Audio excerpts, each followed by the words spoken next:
All right, here we go. We're live. Hi, for those of you in channel. If not in channel, later on when you're watching this, it's a replay or a YouTube video. Thanks for joining us. This is Adventures in Lollygagging Genlab Alpha style. We are continuing our Genlab Alpha campaign from Free League for Mutantyearzero. We are on, what is this, session 6, I think? Yep. And we ended on quite the cliffhanger last week, which we'll get to in a minute. Let's get through promotional crap really fast. Ashley, what do we do on Thursdays? Thursdays, we have our Zweihander game. It's titled The Ailing Isles. Sure. It's on the Zweihander RPG Twitch channel, the Big Kids channel. Mm-hmm. And you should come hang out and check it out. Hey, Melissa, what do we release on Mondays? So we have a Zweihander podcast that we release on Monday. So we have our campaign, A Call to Ruin. On Monday, we will be releasing episode 41. Yeah, if I edit it this weekend, podcast. We'll see. I'm not sure if I want to. It's a very frustrating episode for Jeff. I'm speaking in third person. And then let's see, the rest of you, what the hell happened last week? The three of you combined. So Long, Logan, Derek, what happened in last week's session? I lost my damn mind. Mm-hmm. That's pretty fair. Or did you just give over to your feral side? Yeah. It all kind of overtook me, you know, just the bump on the head just threw me into a rampage. Long, do you remember what mission you're on? What you guys are actually trying to accomplish? Yeah, we're trying to reach the Ape Habitat and get in contact with a person named Largo. Right. We have like information that she can help us with the resistance. Yep, that's your lead. Derek, along the way to the Ape Habitat, you guys encountered an interesting character. Do you remember that interesting character? I remember the tainted monkey. I don't remember her name. I think it started with an F. Faraday? Faraday, that is correct. Yeah. Yeah. She also gave you a little thing, like a little drawing. Do you remember what that was? Yeah. I later learned it was a Dollar Tree logo that she gave us, and that was the precious location full of all kinds of ancient artifacts near the rabbit and dog habitat, or no, those are on opposite rabbit ends. And bear. You got one of them right. Rabbit and bear, and then also by the outer wall. Right. Perfect. With the promise that we bring her something exceptional. Exactly. 7 things. 7 things. Oh no, it was 8. Right. Lots of fingers. Oh yeah, that's right. She has like 20 fingers, so she was just holding up a bunch of stuff. I'm sure you could talk her into something. You managed to make it to the river. You thanks to McCloud's scry, you guys found a fishing lure that was just buried in the mud, which you were able to trade for passage across the river on a raft by one of those chimpanzees named Maxwell, who agreed to be your Uber driver, at least there and back. Then you talked to Largo. How did that go? How did the talk with Largo go? Yeah, we met her bros. Yeah. Yep. Her bros, her goons. Sizing her up. You want to go, bro? Resistance talk was kept at a hush, pretty much. Yep. And if you wanted to be friends, we'd have to go and scout this resistance camp or like checkpoint. That is to find one of your friends. Yeah, there was a person named Rutherford who is a friend of Largo, who is sent to get a feel for what's going on at the checkpoint, because there's been all this news lately going around the valley about all these different watcher activity. You know, the rabbits got massacred, raids on a variety of other places, and they wanted to kind of see what was going on and if the ape should be concerned about anything. So Rutherford was sent with a gun that could shoot fire into the sky, which he learned later was a flare gun. And when you all went there, the checkpoint had 2 sentinels, a couple creepers, these little spider-like robots that support sentinels, and you found a couple clues to indicate that Rutherford was in some trouble. One of those being a cartridge for the flare gun on the ground, and the other being some blood on the bushes, some dried blood on the bushes. You concoct a plan, and there's some trepidation to this plan. A lot of you just didn't want to, or like, this is good enough. Some of you wanted to actually find Rutherford. Do you remember what that plan was? Remember what we did? Was this where myself and I think McCloud went and blew up a car? That's correct. You guys went down the road used some sort of concoction that you had in your wagon, probably some gunpowder combined with the flare cartridge. And you put it inside of this rusty old vehicle on the road, blew it up, drew the sentinels away from the checkpoint, which was effectively like a public bathroom for people like going on hikes and stuff like that. And Helena, Hamill, and Cujo were trying to sneak inside, and that's when Cujo burrowed to try to keep out of sight of the creepers that were on top of the roof, banged his head, went crazy, and started lumbering off into the distance. Helena and Hamill, what did you find inside the bathrooms? In the women's restroom, fat load of nothing. In the men's, we found that guy we were looking for, Rutherford. He deceased. Yeah, he wasn't doing too well. In the fact that he was dead. He was wearing a very nice leather biker jacket with a snake on the back, which you all took to hopefully I took that. Show to Largo that you found him and things did not go well. And the flare gun. Yeah. Then when you came out, you all reconnoitered, or no, it's not right. You all rendezvoused. That's the word. Rendezvoused at some place, and Cujo didn't show up, leaving you all very concerned. So we're gonna go ahead and we're gonna start right there. So camera opens up. It's like it's a movie or a television show, and we are a couple ticks back. We are at the moment when Hamill and Helena are sneaking up underneath the overhang to the public restroom, and Cujo, having just banged his head on a partially buried sign, like the concrete anchor of a sign, he gets up, tries to shake it off, and just the anger about the fact that this thing just happened is kind of growing and growing to the point where he just almost like a rabid animal starts to his lips, his mouth starts to slather, and Helena and Hamill probably are doing a shh, but then you watch as Cujo, just without any concern for stealth, without any concern for safety, bolts westward across the road. Again, the sentinels aren't here anymore, but there were creepers on the top of the roof. And you see him bolt across the road, completely away from the river, completely away from the restrooms. And he's just all fours galloping, full-on sprint. You can hear the clickety-clickety of a creeper get to the edge of the roof and then leap all the way across the road and kind of land on the grass on the other side of the concrete, and then disappears into the brush following him. Now, the camera is going to kind of continue to follow Cujo as we see him just without any sense of advanced intelligence, just working on instinct at this point, just running, stumbling. You see him, we kind of go through this little montage of him catching some small little critter and just tearing apart with his Wolverine hands and claws. We see him as the sun goes down at this point and becomes very, very dark. He's got no light source, and there's still stars out, there's still a moon out, so there's some lingering light. All the while, there's this clickety that's slowly coming behind, but he seems to be able to outpace it and outpace it and outpace it.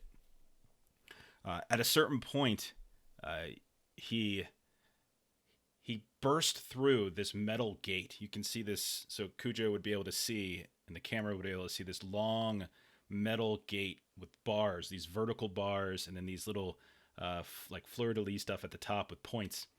And he just manages to knock a segment of it over, not even stopping for it. And there's this clank, cling, clank.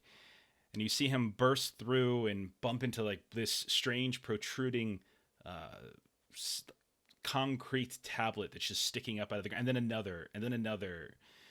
And then in the distance, the darkness that had been enveloping him in his run is broken as he sees this light just begin to cut through. And he's just still continuing mindless. You're still just running and running and running. And as you get closer and closer, those of us watching, we can see that it is a campfire. And surrounding this campfire are like a handful of different animal mutants, a couple rabbits, looks like a fox, looks like a chimpanzee, and seeing this approaching crazed Wolverine, they all kind of get up. A couple of them hold weapons in your direction. One of them draws a bow. But the chimpanzee's out in front trying to talk you down and talk. It's like, calm down, calm. This isn't something that they're completely unfamiliar with, and you're just freaking out and just thrashing all over the place. And when it looks finally like they've managed to calm you down, and you're just kind of breathing and huffing, you see suddenly the face on this chimpanzee, eyes just suddenly go wide. And then the rabbit that's holding the bow and arrow, same thing. And you see the fox turn around and bolt in the opposite direction. And they all just start to scatter. And Cujo's still not quite getting his senses back, kind of looks, turns back behind him, peers into the darkness. And you can see this, just completely out of nowhere, this glowing, metallic, spider-like creature flies, cuts through that darkness with these little blips of some kind of light, like of the eyes itself, landing on top and knocking Cujo to the ground. Cujo's kind of struggling, fighting, trying to crawl away. And you can see as first Cujo gets up, runs, then the spider leaps again on top of his back, pins him to the ground, and you can hear this small little zzz, zzz, zzz, and this tool descends down from the carapace, the metallic carapace of the spider, and this little torch is fired out from it and begins just piercing away at Cujo's skin while he's kind of screaming. He manages to break free once more, and at this point is really just crawling away. And then the spider, as we start to fade away again, it's just clickety clickety, clickety clickety, closing the distance. And we're gonna cut now back to the rendezvous point. Sun is down. The rest of you have met. It's been probably an hour, maybe a little more, since Cujo went missing. The Sentinels at this point have returned to their positions at the checkpoint. You all can easily watch hidden in the wilderness. You have the jacket. You have the flare gun, but you do not have your big Wolverine tank. What's going on? What's on your minds? What's happening? Is there a way to like search for him, like using like scent or something? You can roll some scout checks or something like that. Check your hunt ability, I think, might be able to do it as well. There. So let's see. So I have hunter instincts. Mm-hmm. Okay. Technically it's supposed to be for prey, but I can spend a feral point to choose my prey. It must be with insight or have left a scent. And then it also has abilities for when I attack. So can I spend the feral point to use it just for the tracking piece and not for the attacking? Yep. And every time I will do that. And don't forget that every time you spend a feral point, you got to roll a D6, a base die, basically. And if you roll a 1. Don't roll a 1, or else we're gonna have suddenly the one person who can find you goes crazy Right. too. Also, how many? You're fine with a 6. I hate that because I see the 6 and I'm like, we're dead. It's a 1. Right? It's a 1 that's bad. 6s are good. 1s are bad. How many feral points do y'all have, by the way? I gotta get my pool for the night. I had 10 before that. Okay, so I'm 10, at 7 God. currently. 17. Remember, you get FP equal to the amount of animal pals you are each session. So right now, all of you have 2. If Cujo survives this, he'll be at 3. Tchaikovsky, how many do you have? I currently have 4. Okay, so 21. 7. 28. I'd So be I at have 5. 33 points. Okay, so I got 33 feral points to work with. Early on in the campaign, this probably won't be as big a deal, but as it gets more difficult, and you guys start facing more serious enemies, a lot of feral points to work with. So More serious than a land shark. You guys took care of the land shark, okay? I let that combat run on too long just because it was fun. I really wanted to bite Melissa and see if I can eat her. All right, so That was very bad. If you want to, so you're going to spend your fail point. I did. Okay. Rolled my dice. And you turned out good. And there's no check for animal powers. They just work. And definitely Hamill, as you get a little bit closer to the checkpoint area, you can see that there's still activity. There's all sorts of lights that you can see in the distance on these different robots, these machines. The creepers are actually a little bit easier to see, the ones that did not chase Cujo, as they're skittering about the rooftop. One of them is climbing all over the Sentinel. But they don't seem to be aware of you. But you manage to take a wide berth to the south, get to the other side of the road, and eventually you're able to pick up the scent of Cujo. And it's the scent you're probably familiar with. You guys know each other from the same neighborhood. And I would definitely communicate to everybody that, I'm tracking his scent and he went this way. Okay. What are the rest of you doing? Are you following along? Are you going with her? What do you want to do? Oh, yeah. Yeah, I'd be following. Anyone want to make the case to say fuck them and just go back to the apes? No. No, I'm small. I can't. We need our tank. You guys, yeah. No. Hamill's already let one person go. Oh, that's fucked up. Wow. I like All it. right. I like it. It's very good. Okay. So why I'm don't gonna you go switch who my PC buddy is. Give me a second. Why don't you guys, those of you who are gonna start hunting after Cujo, you have a couple options here. Do you want to just move it as fast a pace as possible? Do you want to try to move as quietly as possible? What's your preference? I suppose like the first half hour, move quietly until we're like out of a decent range from the Sentinels and creepers, and then move quickly. Because if I'm assuming that both Hamill and oh god, Ashley, what's your character's name? Helena would have known that Cujo took off in like a full sprint. Yeah, the idea of animals going full feral, it happens. Like it's not like special knowledge. Everyone kind of has seen it happen before to somebody, and it might even have happened to you all in the past at some point too. So sometimes it's not usually as intense as it was with Cujo. That's not as common, but it's happened. And considering the stress of the situation, it's not entirely surprising. Okay, so why don't you all go ahead and roll move checks for me. So go ahead and roll the four of you roll move tests as you try to keep a decent pace. We'll say you're easily enough to get out of range stealthily of the checkpoint, and now just try to roll some move tests. Oh, look at there.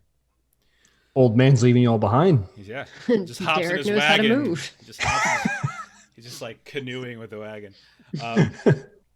Okay. So you all dive into the brush and start heading west. The further and further away you get from the checkpoint, the thicker the forest becomes, so to speak, the undergrowth, I should say. As if you're following the main map, you can see, if you remember where the checkpoint was, I'm kind of pinging it for you all. You're diving into this deep, dense forest that's traveling in kind of a northwesternly direction. I would say that you're probably about northeast of the dog habitat at this point. Tchaikovsky, you wouldn't be completely out of sorts. You know that just across the river from here, the reptiles terrarium is sort of isolated. And I would say, Helena, you would probably be well aware that if you continue to bear north, it might get a little dangerous for you. As you might be more likely to come across some rats, and that they probably wouldn't take too kindly to coming across a cat in the middle of nowhere. But you're in this very dense forest, and periodically, Hamill, you hear the sounds of kind of distant creatures and animals. You hear the sound of like a howl here, the flapping of wings above you. But every time something comes up, you kind of take a quick sniff, and you realize that this doesn't seem to be Cujo related. About an hour west And when I say an hour, it doesn't mean that you're traveling at a dead pace. Like a lot of the times it's you stopping, finding the scent, moving, finding the scent, and maybe some of you are eating along the way. Don't forget that some of you might have taken some damage or some trauma in the way. You find, as you're following the scent, a fairly large, like a rocky outcropping within the forest. And it looks like some kind of underground cave. The scent doesn't seem to go down into this cave, but you do see a fairly significant kind of pooling of blood in the earth out in front of this cave entrance. You see what seems to be signs of a struggle. You see some kind of ripped up supplies. You can't quite make out exactly what it was. It might be like a broken club or cudgel that didn't quite work out. But when you study it very, very carefully, something went into the cave, but it wasn't Cujo. And you know that if you continue, and he seemed to continue on kind of this northwest path. As you step a little bit further away, you notice that even more clearly now, because it's kind of like this sandy, muddy area, you notice that there's these other tracks that periodically pop up that don't seem to appear to be animal. They're kind of smaller. They're perfectly equidistant. There's not any sort of variance to how they're stepping.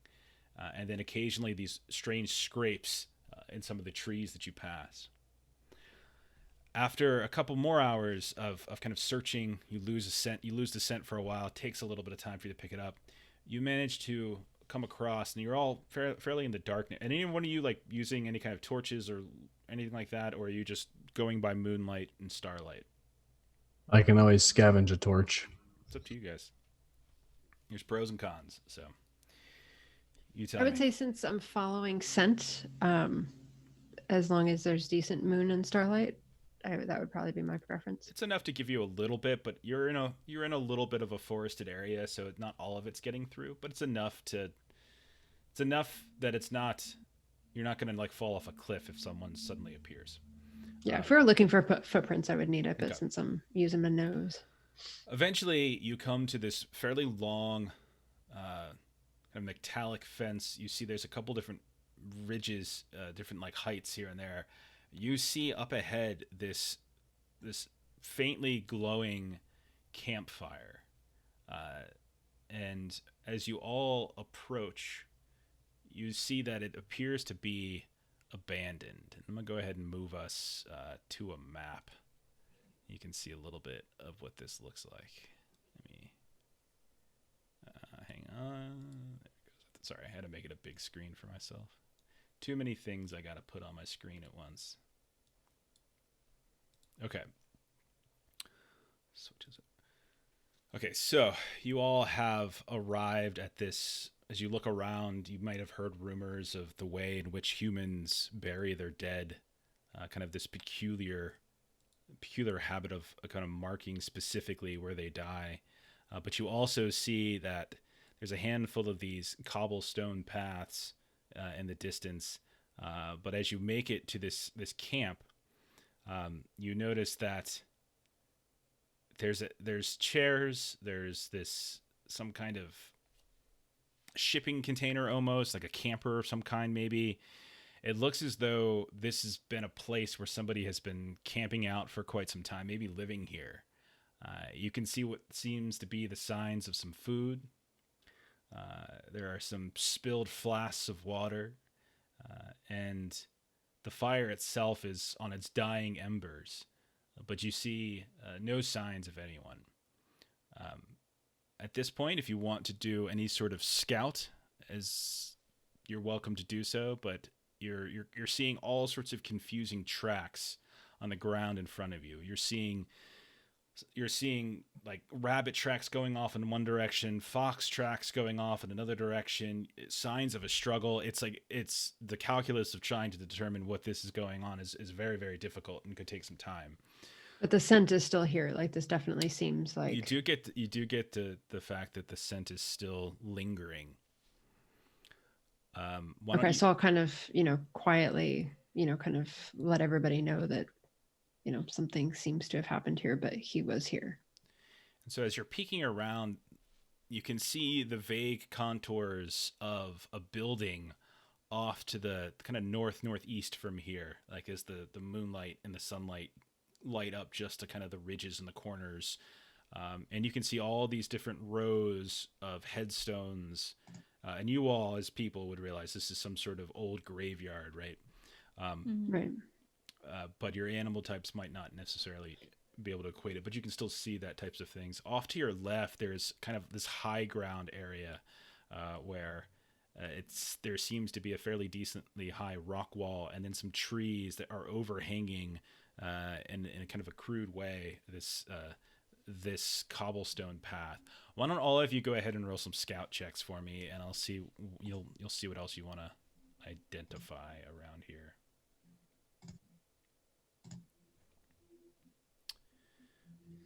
Submitted and waiting. Yeah, I think it might be lacking. We all submit at the same time. Yeah, that's fair. I'm assuming someone is going to hopefully pass, but as you look, we'll say Hamill, you see a light to the north. I'll ping it on our map. It's not quite at the actual building, but just sort of to the west of it. You see this kind of blue light, and I'll say that Tchaikovsky and McCloud, the two of you, hear this intermittent static, like a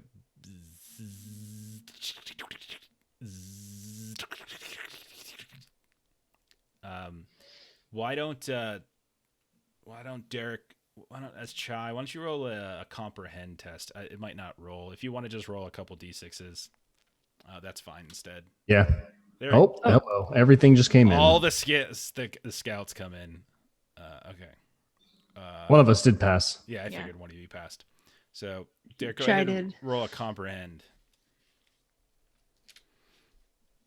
Sorry, forgot to mark it as 66. Let me just roll 5 more. That's fine. Okay. Ouch. You can push it if you want, but it's not a sound that you immediately recognize. You might have heard it before, but the specific source of which, maybe you've heard it before, you've likely heard it before, but you've likely been unable to kind of get to the bottom of what it actually is. If I push it, I would roll 4 d6, right? Because I can't re-roll the ones. That's correct. Okay, I'll push. Okay. All right. You got 1 success, but you're probably going to And a take a trauma. So that'd be a wits. So take a point of doubt, or no. And that's restored by sleep, correct? Correct. Okay. You know that this is a common sound that some of the watchers make. It's like a form of communication, but it's not one that animals seem to understand. It's like an inter-watcher communication, some kind of like robotic sound that connects them to each other. What exactly is on it? Some people just call it the kind of the voice and how they communicate. It basically what this means is that you think there's a watcher of some kind nearby. And sorry, do I know like the direction and approximate distance of it? To the north, somewhere west of that building. Okay. When you and Hamill kind of put your heads together, she mentions like the glowing light. You mentioned the buzz. You would put it that there's likely something north of you, slightly to the west. Yeah, and that's essentially what I was gonna say. I'll just relay that to the group of like, watch out in that area. No pun intended. Okay. What do you want to do? Let's go. We could sneak around like the eastern side.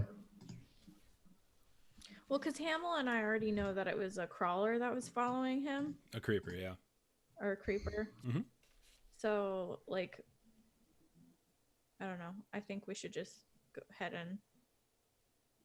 But if it's communicating, like if it's sending like signals somewhere else, I don't know if we're well equipped enough to fight something made of metal.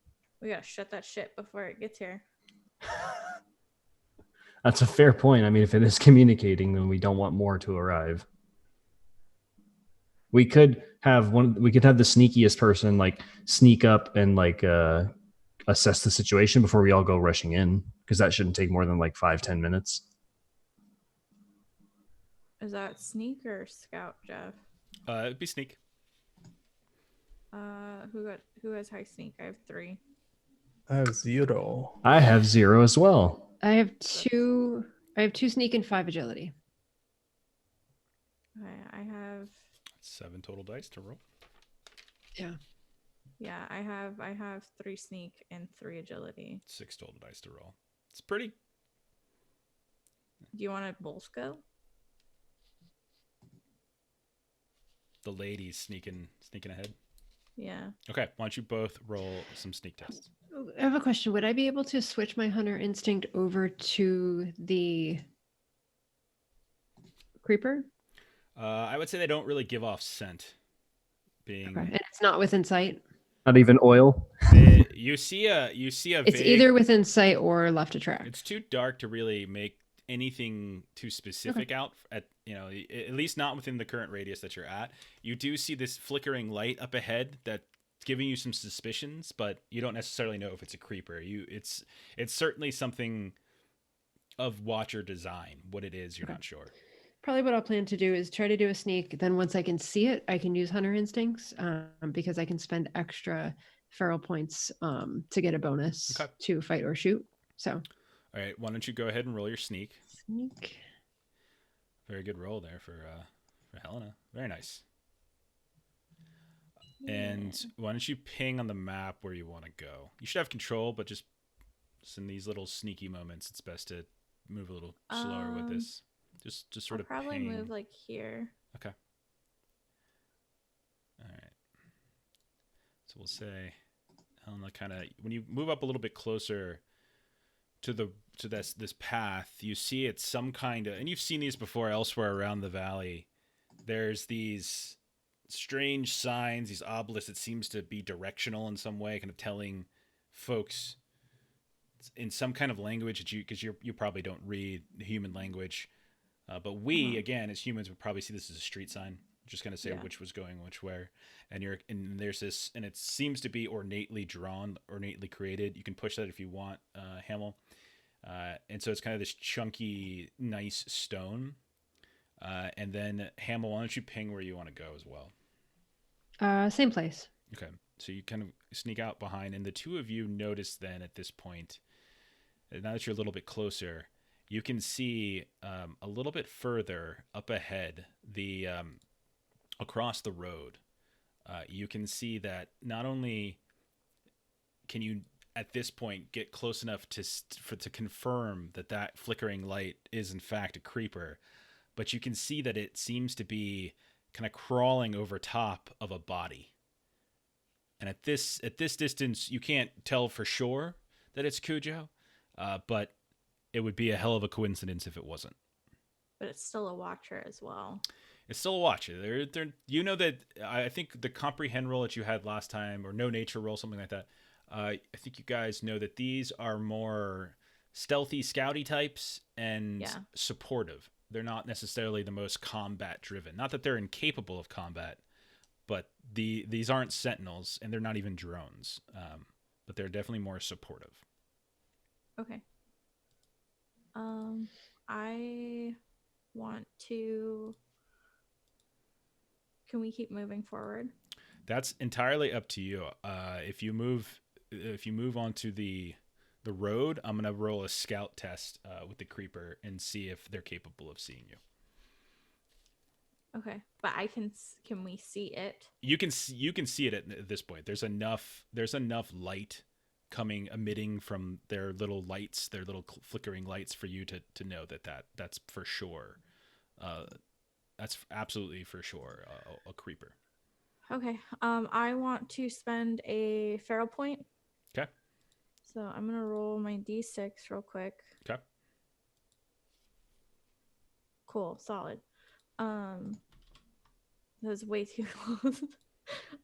So I'm doing fleet-footed. I'm going to go directly from long distance to arm's length to the crawler. Okay. So you're gonna charge in. That's what you're gonna do? Yeah, I'm using my animal power. Let's do initiative then. So roll initiative, and because you guys are sneaking, you get +2 mod to your initiative. So add +2 to your roll. Heal me. Prompt us when we do the. It should automatically add you to the to the turn order. Let me see. So I got a 3, so technically then that would be a 5. Okay, and then the you guys can roll it too, McCloud and Chai.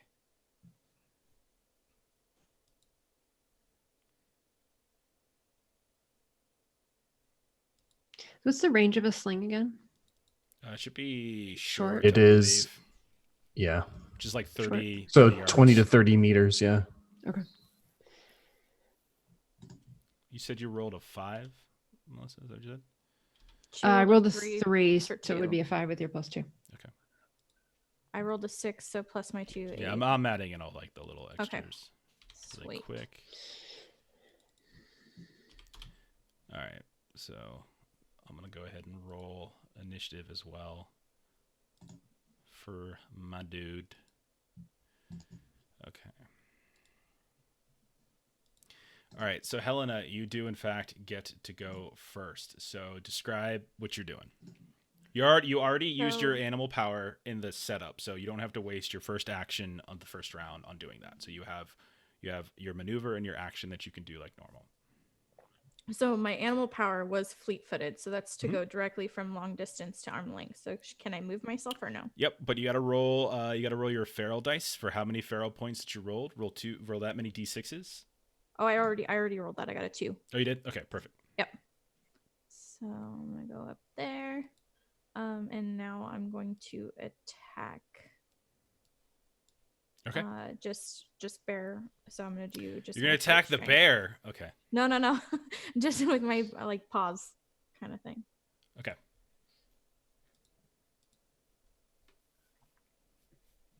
And it's pending. Getting a little music up for us. So I'm gonna push it. Cool. There you go. Pass, 2. 2 successes. Okay. It's been a while since we've done like straight up combat, but 1 is enough to succeed. And then what weapon you said you're just using your claws, your unarmed Yep. stuff? Okay, so Yep. it's basically 1 damage. And then if you want to, you have 1 extra success that you can use a stunt with. You can attack if you like, or you can like add to your damage, increase it by 1, or you can do any of the other stunts that are in the conflict primer. I think I'm just. Oh, hold on. So stunts. So you could try to subdue, which means that does fatigue damage. You can increase your initiative score by 2 on the next turn. It could drop a weapon or a handheld object, but they don't really have anything, so it doesn't seem to make sense here. It doesn't have me in its hand. No, they're kind of just climbing over top of you. I want to pin it. Okay, so you wanna subdue it. Pin is specifically for shooting, but you're gonna try to pin it to the ground. Okay, so or you can do like the fight only thing. You can grab them and like actually grapple. Is that what you're trying to do? Yeah, that Okay. one. So you kind of just run up. You see this cat like hustling across and just wraps up, and you get a couple of the legs kind of caught up in their arms.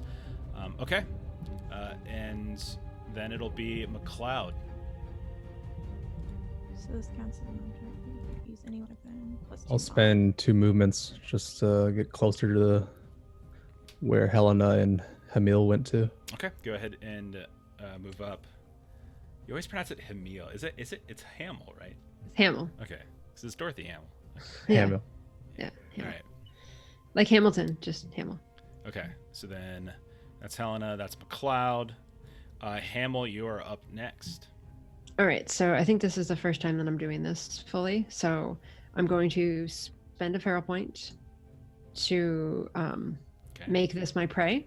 And remember Now to that I can see it. and I'll do the same thing I did with Helena. You could have done this in your setup before actually starting, so you don't have to waste your first action on this. Okay, I rolled a 6 again, so I'm okay. Okay. And so now what I can do is I can, when you attack your prey, you can spend more feral points to get a bonus to your, so you can get +1 for every feral point you spend, you get +1 to fight or shoot. Mm-hmm. So I'm gonna go ahead and spend 3 feral points Okay, to add +3 to my shoot go for it. with my sling.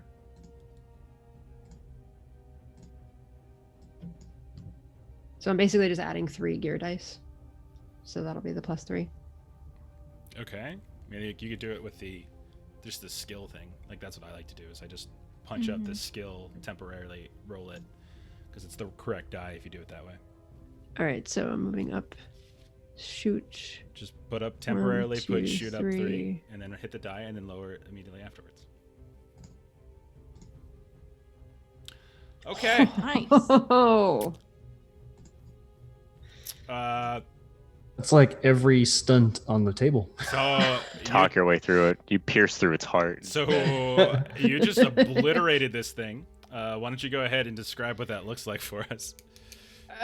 So this was possibly going to get a little tricky because my cat friend decided to like come up and like kind of hug this little spider looking thing. So I'm just aiming. And so There's I'm math assuming that equations floating around her head. yeah, pretty much. Like, what's the wind angle? What's, all of this kind of stuff. And so I am just kind of, laser shot right in what I'm assuming is kind of like a soft spot. And I'll probably just put all of the points into like extra like damage. Or Yeah, whatever. so whatever sling rock that you slung at it, it pierces right through the metal carapace of its head where all the blue lights are kind of flickering.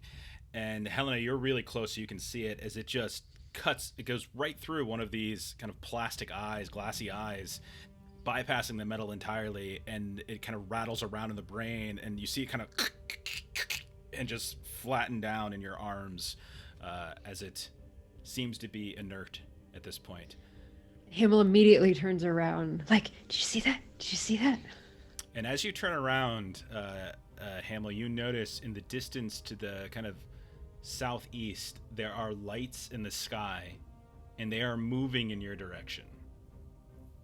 So they're not stars. Shit. Everybody hide, everybody hide, everybody hide.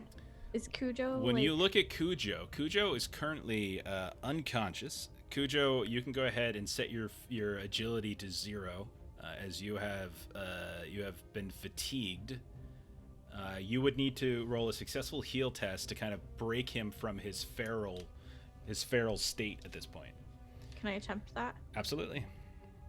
When you look up, you realize you have maybe 5 minutes, a little less before those lights, just judging from the distance.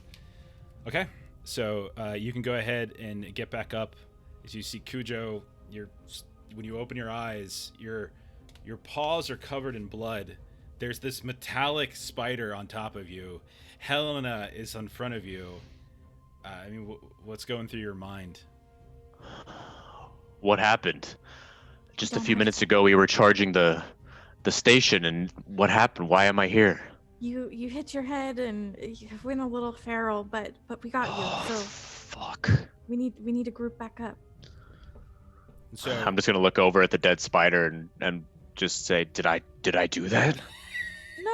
Not quite, but you tried maybe. Do not take credit for this from me. You Hamill weakened needs it. a win.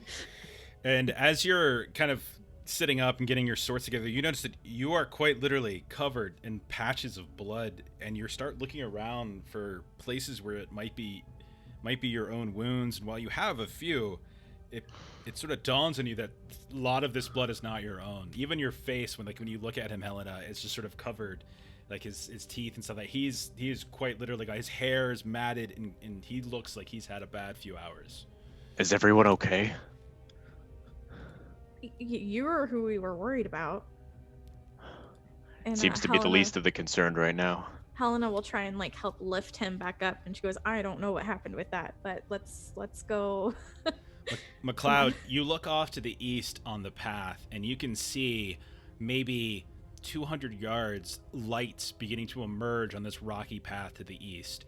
Large lights that you would probably immediately assume is maybe a sentinel. That's because they tend to be the largest of the washers that you encounter. You're running out of time before it looks like there's drones coming from the southeast. There's sentinels coming from the east. What do you guys want to do? Can we hide in this thing? And can I scavenge 5 ghillie suits? What? Ghillie suit. No. No. Can we hide in this the container thing? Sure. So go ahead, and if you want to start diving into there, all of you roll stealth tests. You can roll them with +2 modification if you're trying to climb inside of that hoarder trailer.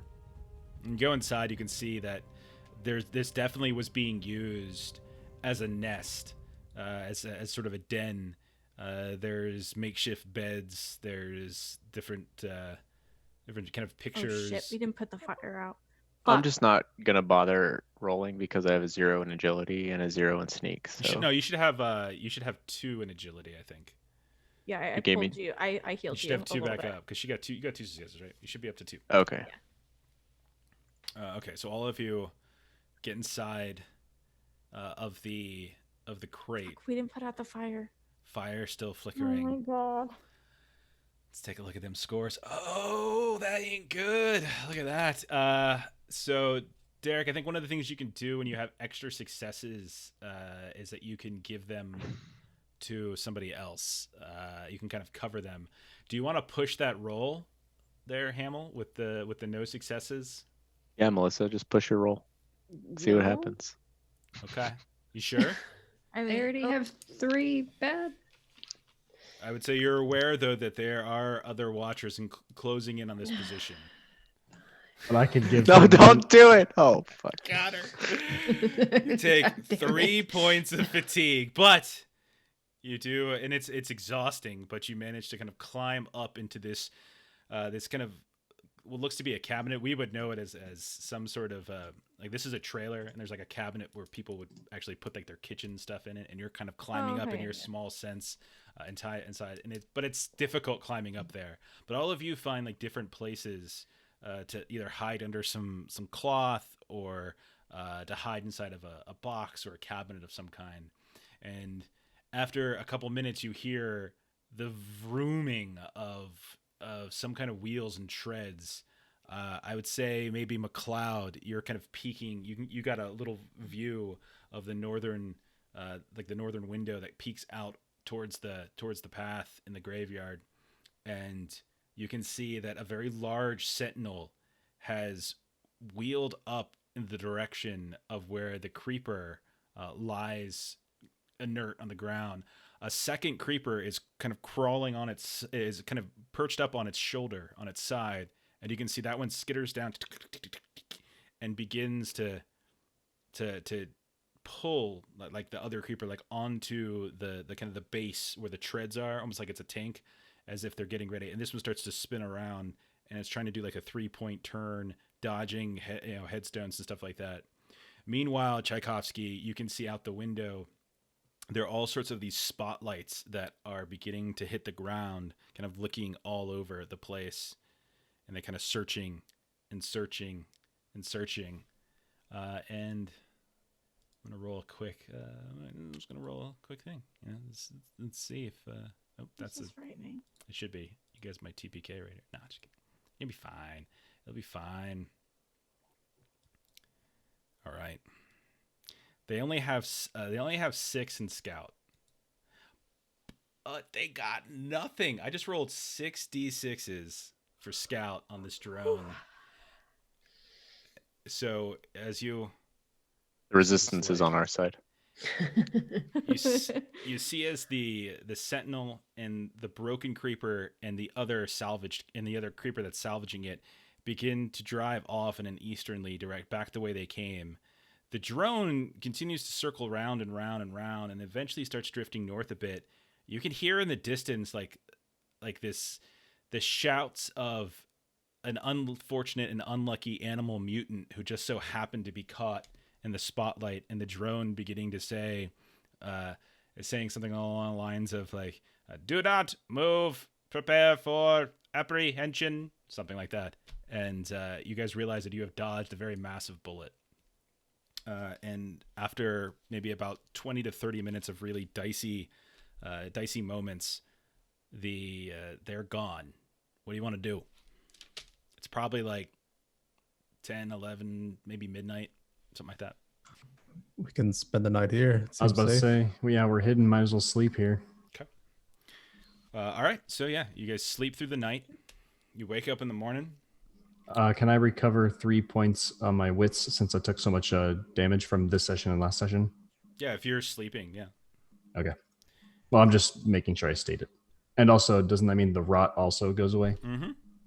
Okay. So all of you took rot last week for sleeping Yep. by Faraday's weird place, but in this game, rot kind of goes away after every day.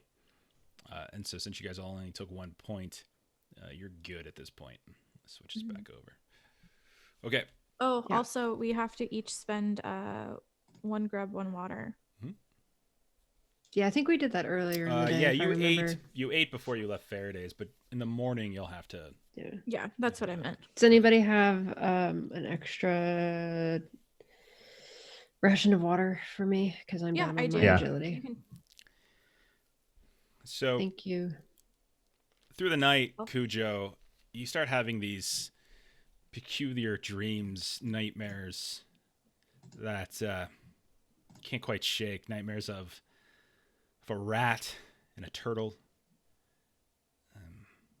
and something else, some sort of large shadow that just seems to be circling around you. You see like your hands when you look down, it's like got one of those like weird camera angles, like it's through your eyes, and you look down, you can see like the blood in your hands. You can see a beaten up and bruised rat and turtle in the ground. And then you hear like this weird humming, whispering in your ear, like this far off voice that you can't quite make out. And that's when like you like pop up, heart kind of palpitating, and you look around, the sun's out, get a little bit of light coming in the partially obscured windows of this trailer. Everybody else is also beginning to stir, but you can't shake the idea that something happened during the 5 or 6 hours or so that you were feral, and not all of it is coming back to you immediately.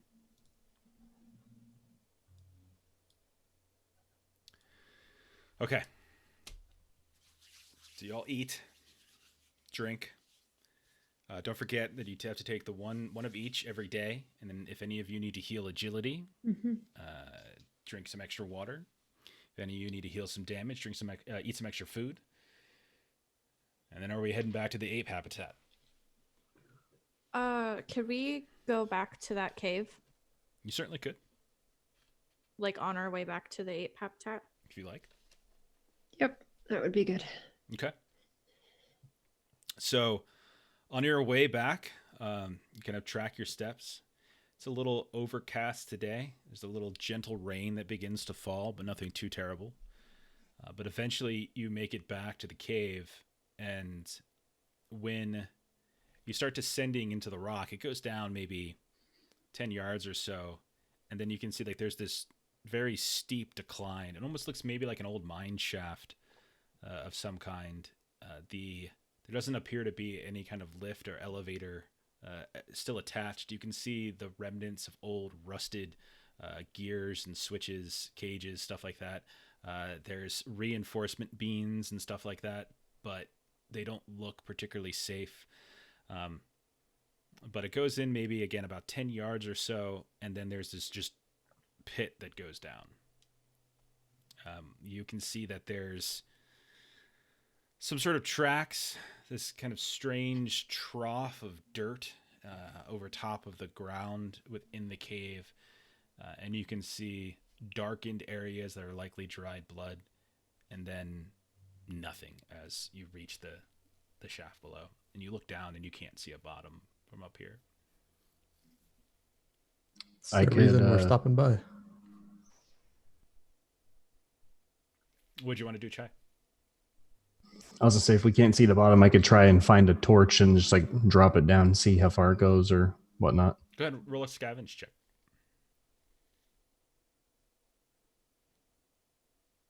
It's like a glow stick. He's like, look what Yeah. I found. One of those like Crack. green flares things, roadside flare. Like, Hey, that would work. I got a 1. That's a one-time use item. and you drop it all the way down, and there's like this green lighting as the very smooth, relatively smooth walls and occasional beams, like reinforcement beams and stuff, light up, and it goes down and down. And you count a couple beats, and eventually it lands and it's maybe, as you look down, 60 to 80 yards. So a Good few hundred lord. feet. Any chance we've got a good old 50 feet of rope? Anybody can I can check. I don't know if we really want to go there. I just really wanted to see if there's somebody injured who I needed to heal. I think we really should head back to Largo. Yeah, it wouldn't take long. We can see what's here. Might buy us some additional goodwill if we've got I have some no rope. information. I ate it all.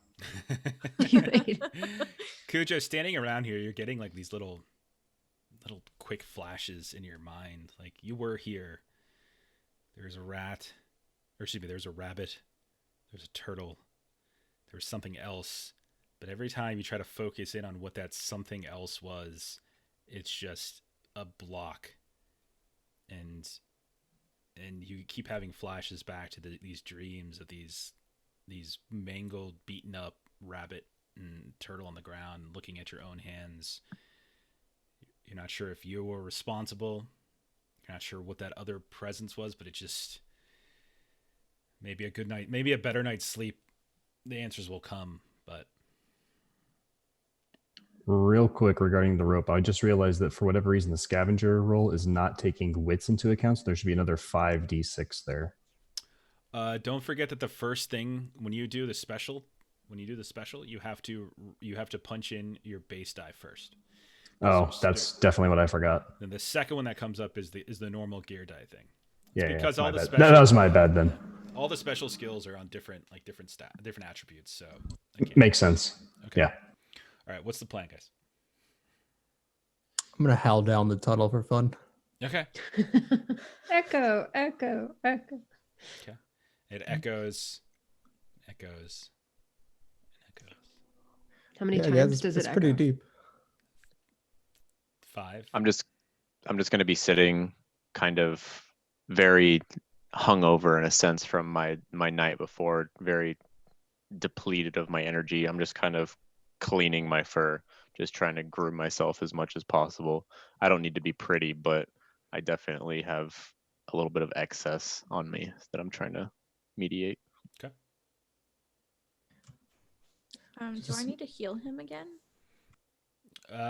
He was out of fatigue, so if he just he took all his fatigue. So Okay. he could have drank extra water to get it back if he wanted to do that. But that's all that he has to worry about. Yeah, I did. I'm capped out again. Well, if I'll give him nobody an wants me to go down, then I guess we can go. What were you gonna say, McCloud? I'll just give Cujo an update. We did find Rutherford dead, so we'll have to report back to Largo with that news. And they show you the biker jacket and the flare gun as well. So they do have some pretty tangible evidence of Rutherford. I'll just kind of stare at it blankly, still trying to process everything. Jeff, did you say that there were like broken weapons or anything that we could salvage from here? No. It's more just like nothing really salvageable. It was maybe like a cudgel or like a heavy staff or stick that just got broken. Okay. Gotcha. Yeah, I mean, if any of you have like the mechanics skill, like you might be able to put like a staff together, but otherwise, yeah, it's pretty messed up. Or talent, I should say, mechanics talent. Okay, so what's the plan? Head back to Largo, I guess. Yeah. Okay. Yep. All right, so it's a couple hours back, and again, all the way, it's kind of raining a bit. You take a wide berth of the checkpoints. You do see in the distance that there are a couple drones that are flying overhead of the checkpoint, but you are further enough away and keeping careful movement between the trees as to avoid any sort of detection. But eventually you make it back to that same shack in dock area where all of the chimpanzees were huddled around, and you can see many of the same faces you saw yesterday, including Maxwell, that are all kind of just fishing. Some of them are like dozing off in chairs.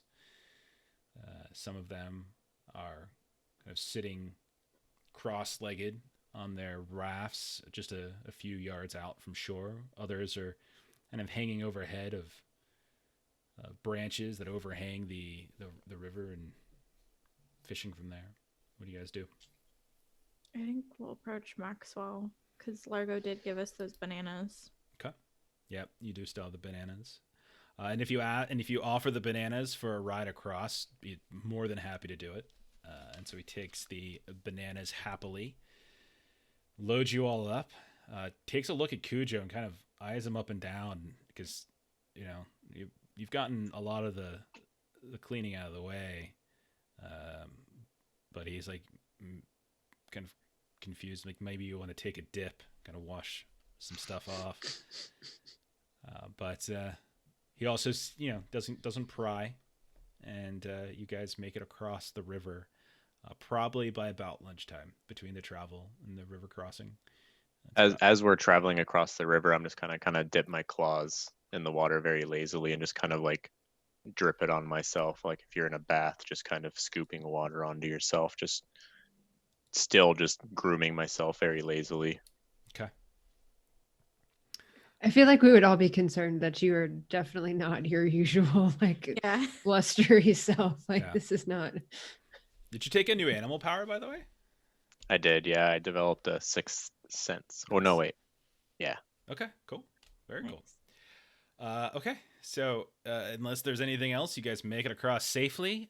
Maxwell, with the amount of bananas you were able to give, says he'll linger for a bit, but he doesn't. He usually likes to hang out on the western side of the shore. Better fishing there, he says. But he'll hang out for a bit, and if you need a ride back, you might be able to track him down later. Okay. Thank you very Cool. much. You Thanks, Maxwell. How'd your wife like the pants? just you took them right off me. Very strange. Highest of compliments. So he kind of pats you on the shoulder. And that fishing lure is just so good. I don't know if that was Maxwell's voice or not. But yeah, he kind of does this thing. He sits around he pulls out his fishing rod, lets his feet dangle over the rickety pier on the southeast of the two islands, and it just gets back to fishing over there. There's a couple other chimpanzees kind of doing the same. And then you proceed up the incline onto the island. All sorts of orangutans and gorillas and chimpanzees moving about, doing their business. A lot of them are keeping to themselves. They look at you, but no one really makes a fuss. Is there anything you're particularly doing, or do you want to just make a beeline for Largo? I'd like to, I guess, barter for more grub with someone on the island. Okay. What do you have to barter with? Whatever. Let's see. Oh, I have that shark tooth from the land shark. Okay. That's an interesting little trinket of some kind. Yeah. Just scavenge for valuables, man. Okay. I feel like that's such a cop out. I like the shark tooth Can, idea. Yeah. Go ahead, Helena. And Helena also barter for some grub. She's got the 6 bottles of alcohol. Oh, wow. All right. So why don't you guys do this separate? I'm looking to do like 3. I'm looking to get like salt use 3. So you're willing to trade 3 bottles of alcohol? Is that right? Yeah. All right. You can have a +3 mod for your check. Tchaikovsky, I'll give you a +1 for the shark tooth. And you two can go ahead and roll. Oh, that's supposed to be an animal page. Sorry. You can go ahead and as you're moving around, why don't you just roll some sense emotions? You're not really dominating anybody. You're really just kind of trying to get a feel for what do they want, you know? Like what do these chimps really want? I got 2 whole dice to work with. All right, let's see what I can do. +2 mod, plus your okay. No, I've got a 1 in instinct and a 0 in sense emotion. So I rolled it. I'm just waiting. Okay. Well, so McCloud, Cujo, Hamill, are you all doing anything? Yeah, I'd like to go around and speak to some apes to see if they have like scouts that go around like the area to know like what they think about living here, or like if there's any new other prospects they've been eyeing. Okay. Try to get an idea of like a new habitat. All right. So there, as you start asking around and talking, as long as you don't drop resistance specifically, they do eventually open up. Many of them find you adorable, and they're willing to kind of open up and talk to you a bit. But there's a very clear and distinct divide generationally between some of the older folk and some of the younger folk. It seems like the orangutans are a little bit more conservative, and they seem to want to just stay where they're at and protect what they have. Some of the younger gorillas and chimpanzees aren't necessarily dissatisfied with their island's home, but you definitely get the sense that some of them are curious about what's beyond the walls, what's beyond the fences. There's like people start to get into like these fantastical discussions about what might be out there. But in terms of within the valley, there's no better place than here as far as all of them are concerned. Within the valley, this is the best place to live. But a few are definitely curious about what's beyond on the outer fence. Okay, the rolls come through. Yep. All right, so okay, Helena, you can find. I'll go ahead and take. You got 3 successes. Roll 3d6. You managed to trade those bottles of booze for 7 rations of grub, and then once you roll a d6 Tchaikovsky. And you managed to trade the shark tooth for 4 rations of grub. Logan, were you doing the same thing? You trying to trade for grub or something? Yeah, I have my wolf here that I wanted to trade in. Okay, so roll a d6. It's not a very robust market here, but yeah, you managed to get some grub as well. So that's how much grub that you managed to kind of put together. A lot of it's fish, but some of it is the lower rung of not the choice picks of fruits. There's a lot of talk about the greenhouse on the other island. There's talk about how Bohr, one of the tribe elders, the orangutan, keeps it too much to himself, and so they don't really give the greatest of pieces out to you all. It's kind of like the fruits you're getting are kind of the stuff that a lot of our American grocery stores would throw away for food waste, that kind of stuff. Still good though. Sure. Perfectly fine to eat. All right. So after you take get your supplies in order, you trudge up the hill to the gorilla camp. The gorilla goons comes out, kind of looking around, kind of trying to size you up a bit. But eventually, like Largo waves them off, hops down off of that giant branch that is just big enough to support her massive weight. And when she sees you coming up, she sees Cujo still a bit, far off and distant. Doesn't see Rutherford with you. What happened? And Helena will kind of pull the jacket like out of her whatever satchel she had it carrying, and just kind of hand it to Largo. You see her face begin to crunch up the way like gorillas do, like their brows very pronounced forward and down, and like the nose begins to flare as if she's holding back some kind of emotion. But you see, as she does so, she kind of looks up at you, and her hands, like these massive gorilla hands, kind of shake a bit. Is he dead then? Yes, by the time we got to him, there was nothing left I could do to heal him. And you see her like just turn around and with a fist punches a tree, and it just rips apart a couple layers of bark, and stuff begins to fall down. It kind of shakes a bit, this massive thud.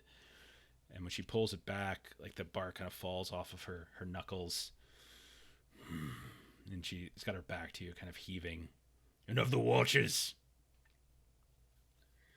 There were 2 of the, what are they called, Jeff? Sentinels? Creepers? Sentinels. 2 sentinels. There's 2 sentinels. A couple and 3 creepers. Yeah, creepers. 3 creepers. And this morning you saw 2 drones in the air. Yeah. And so I'll relay the amount that are at the checkpoint. And She less strongly punches it again and kind of curses the Watchers under her breath, not very loudly, but loud enough for you and her goons to hear. You have held up your end of the bargain. And she kind of turns and looks at you all.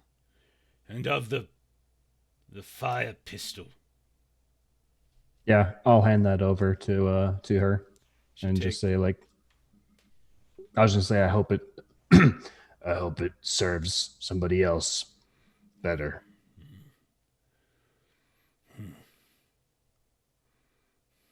She thinks for a moment.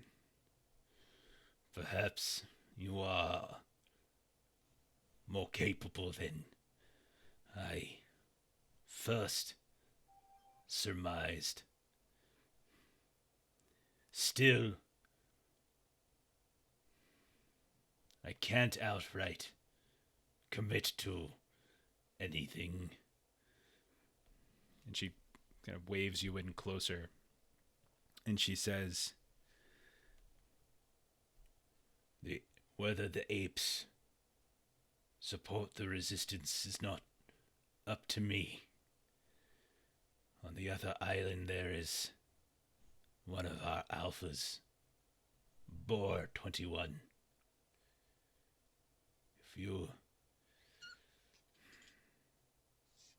If you can get his blessing, then the apes can join the resistance, or at least those like myself who have such a mind to. So she describes Bohr as being older orangutan. You've heard the name a couple times. Maintains the greenhouse. And she just says that it's just it's an odd time on the Ape Islands, and if you can convince him, if you can get his blessing, then maybe something can be done. I couldn't help but notice a certain divide among you guys. There's orangutans that they're comfortable with this lifestyle, or even allied with Watchers, or it kind of twitches a little bit. There's no speak of resistance. How can we convince your older generation that this is the way? Carefully.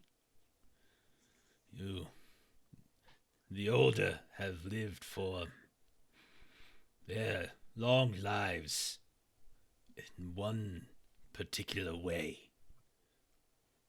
What does the new way promise them?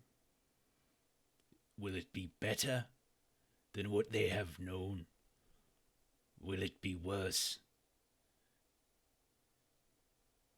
You have to convince them that it will be better and that it will not be worse. Like she's just kind of stumbling around in her head. The young might be with you, but we still listen to our elders on the Ape Islands. I don't know about the dogs. If you can sway Bohr, you will have many other apes who will follow. But what will we be able to do to convince him? It's not like we've fought major battles or done anything noteworthy to be able to convince him that we're really going to be able to help. She just sort of like looked down at you, a little bit disgusted, like, then jump off the cliff then if you think this effort is in vain. We do have certain points that we can bring up. The Watchers did kill one of their own, or not their own, but of the apes. Can bring this up. Maybe they'll be next. She kind of moves the jacket in her hands a little bit as she looks down at it. Yeah, weren't there slash marks or something on the jacket, like some sign of damage? Yeah, whether it was recent or not, you're not sure, but most everything you guys did is pretty. I wasn't sure if it was like indicative of something non-animal to be like, hey, this is like evidence that like Rutherford wasn't an accident? That's pretty hard to discern. It Okay. definitely wasn't an accident. Like you guys Yeah. have had. But like claws versus like metallic instruments or whatever. Right. Yeah, I don't know if you guys would be able to scrutinize it that clearly. CSI hasn't really developed the like Enhance. Enhance. Okay. Can you tell us more why you sent Rutherford out to scout? We have heard that something awful happened to the rabbits to the northeast of here. We wanted to make sure nothing awful would happen to apes. Best to be prepared for worst.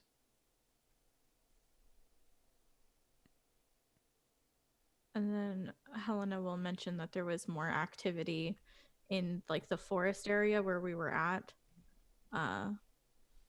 Not quite at, like north of the checkpoint. She thinks on that, kind of grows concerned. I see. All the more reason to be quick about your task.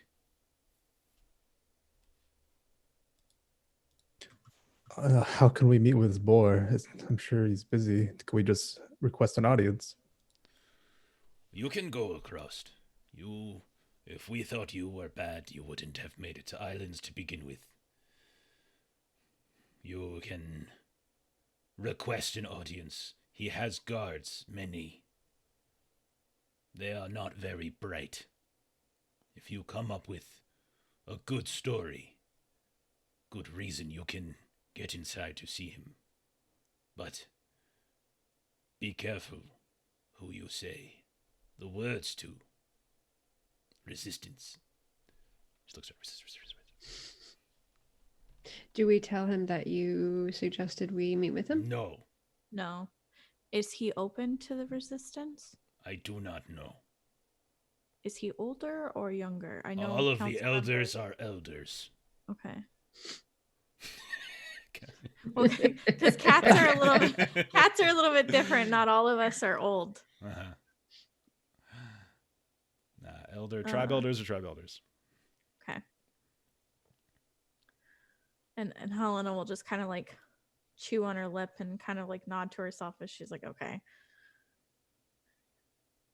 Was this the one where like the next island involved like they were climbing or like swinging? There's a rickety bridge that connects the two, and a lot of the apes just seem to like swing along the bottom, but you could walk across the top. Okay. So, Chai, I think maybe you should be the one to deliver this message to them because you are the elder of us. And I'm not sure if they'll listen to us younger ones. This motherfucker just You're called the you only young old. one. Right? He's not wrong. I do like that approach, but I also have absolutely no ability in dominate, sense, emotion, or instinct. That's my weakest skill. So I'm not sure how much impact I could make. But I can certainly try. I like the age angle. I was thinking like what we need to do is just request an audience and then ask about like, you know, what are the things you enjoy most about your life, so that we can then say like, you know, it could be better if there was this or if we could do that type thing. Because it's like Faraday, no, Largo was saying that we need to convince Bohr that life could be better. And then we could also bring up that we have an EMP rifle and that Rutherford was attacked. Well, we don't have the EMP rifle. Yeah, that's we the don't hard part is we necessarily don't have the proof. They would just have to trust that we have a weapon that can tear through them Helena- easily. Helena's going to ask Largo, who is Bohr's family? The whole tribe is his family. He has friends and distant brothers and sisters. We don't have family like humans have family. Do cats have family like that? And it's true. Most like the idea of like brothers and sisters, like the human dynamic, family dynamic is not the same as the animal dynamic. especially since it's just different. Like the litters. And Helena packs, will and it's kind more of a pack shrug. thing. Yeah, we have litters where if you're born at the same time, you are a little closer in like relation and stuff. I started to talk like Lavinia. Heard it. Yep. He is closest to Einstein. I forgot his number. Double checking that number for you. Einstein 11 is his closest confidant. A very old, very bald chimpanzee. Very strange, sees things. Where is Einstein Seer. located? There is a tower to. And she kind of turns around and points to the south. He often stays there. Sometimes, when we have tribe council, he will go across. The chimpanzees bring him their catches now. In exchange for fortunes being told, blessings. Okay. I wanna go see Einstein. I got some fish. Okay. What else? He said he's in a council. It's usually with his council or by himself. He stays in greenhouse and tends to the banana and fruit trees most of the day.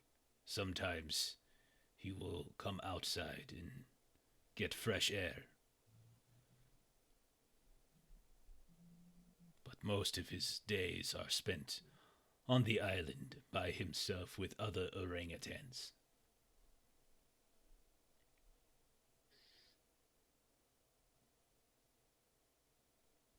I don't think I have any other questions for Largo, unless anybody else does. Nope. Okay, so Helena, you start finding your way to Einstein. So you ask around a bit, and when you start throwing the name Einstein around, people are a little bit like, why are you asking for him? Like, he is not for you. Like, his wisdom is not for some cat. So it's kind of difficult. Why don't you roll a dominate check? Okay. What's your rank? 5. You can get +1 on your dominate, +1 mod. Okay.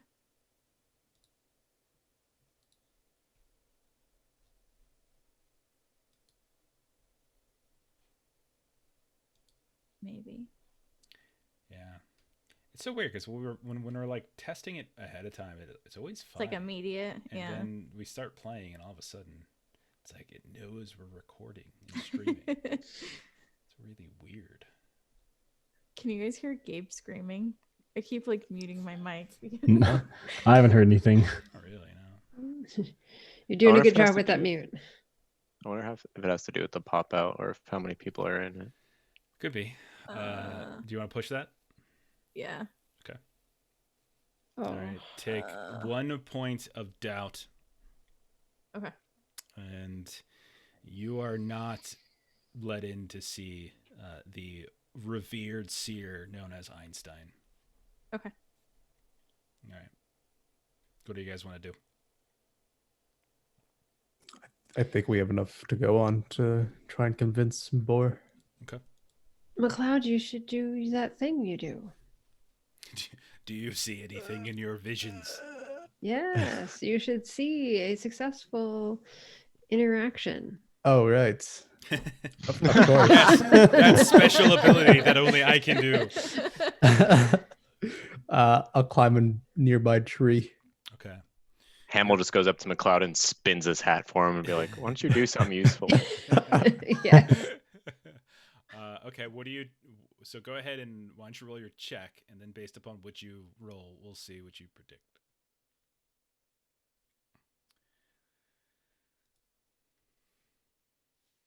So as you're climbing up here, there's all these other monkeys and stuff up here.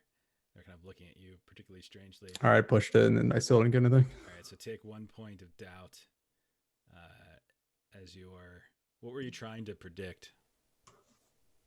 I was gonna predict the guards would easily let us through. Okay. All right. So you guys ask around, get kind of pointed into the direction of the bridge. It's kind of it's a rickety bridge. It's a little bit concerning, but there's water below. It's rocky water, but it's water, and it's only, it's not that far down. So it's probably wouldn't kill you, but it probably hurt if you fell. But you make it across, and like some of the apes are swinging at like 3 times your speed underneath and kind of looking and laughing at you. It's almost like when you're in the airport and like some people are like taking the really slow and everyone else is just walking really fast past you. But you get around to the other island, and you can see a few things. Like as you cross, you're kind of on the northern part of that island, the northeastern part where it connects to. There is a fairly large building that is well guarded with a variety of orangutans and some chimpanzees that has concrete cobblestone type walls to it.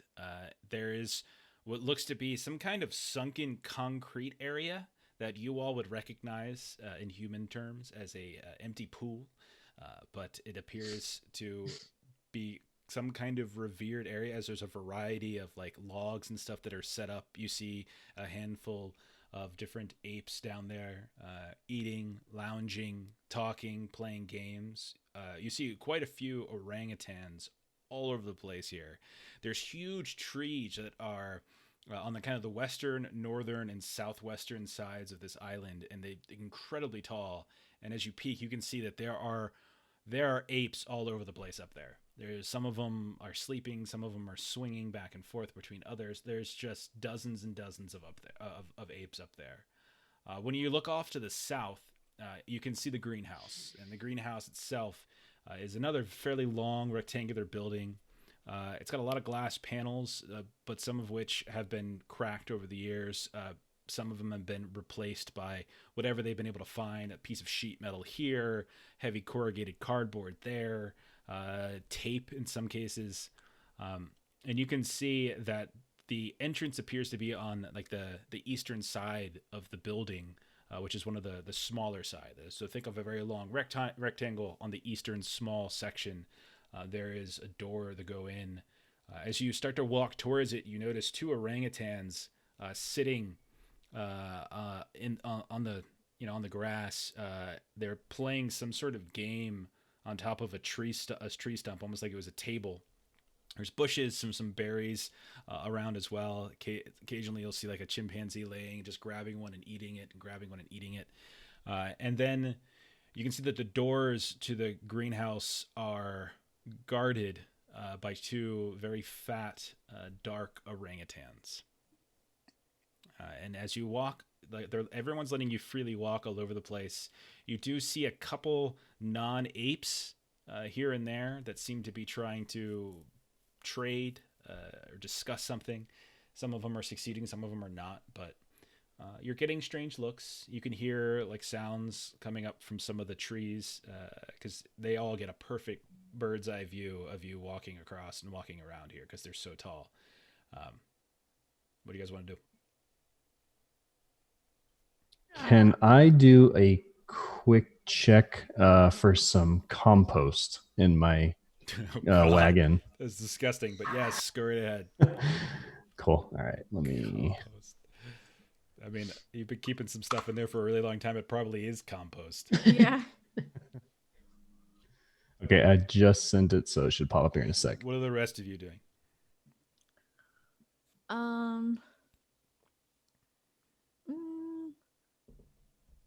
Can we do just like a general like sense emotion on the guards, just to like get an idea of like what they're feeling? Sure. Go up, chat them up a little bit. Not trying to dominate. Just like, hey, what you playing? What's this? Yeah. Is this dominoes? Okay, you can go ahead and roll a sense emotion. Okay, we're just waiting.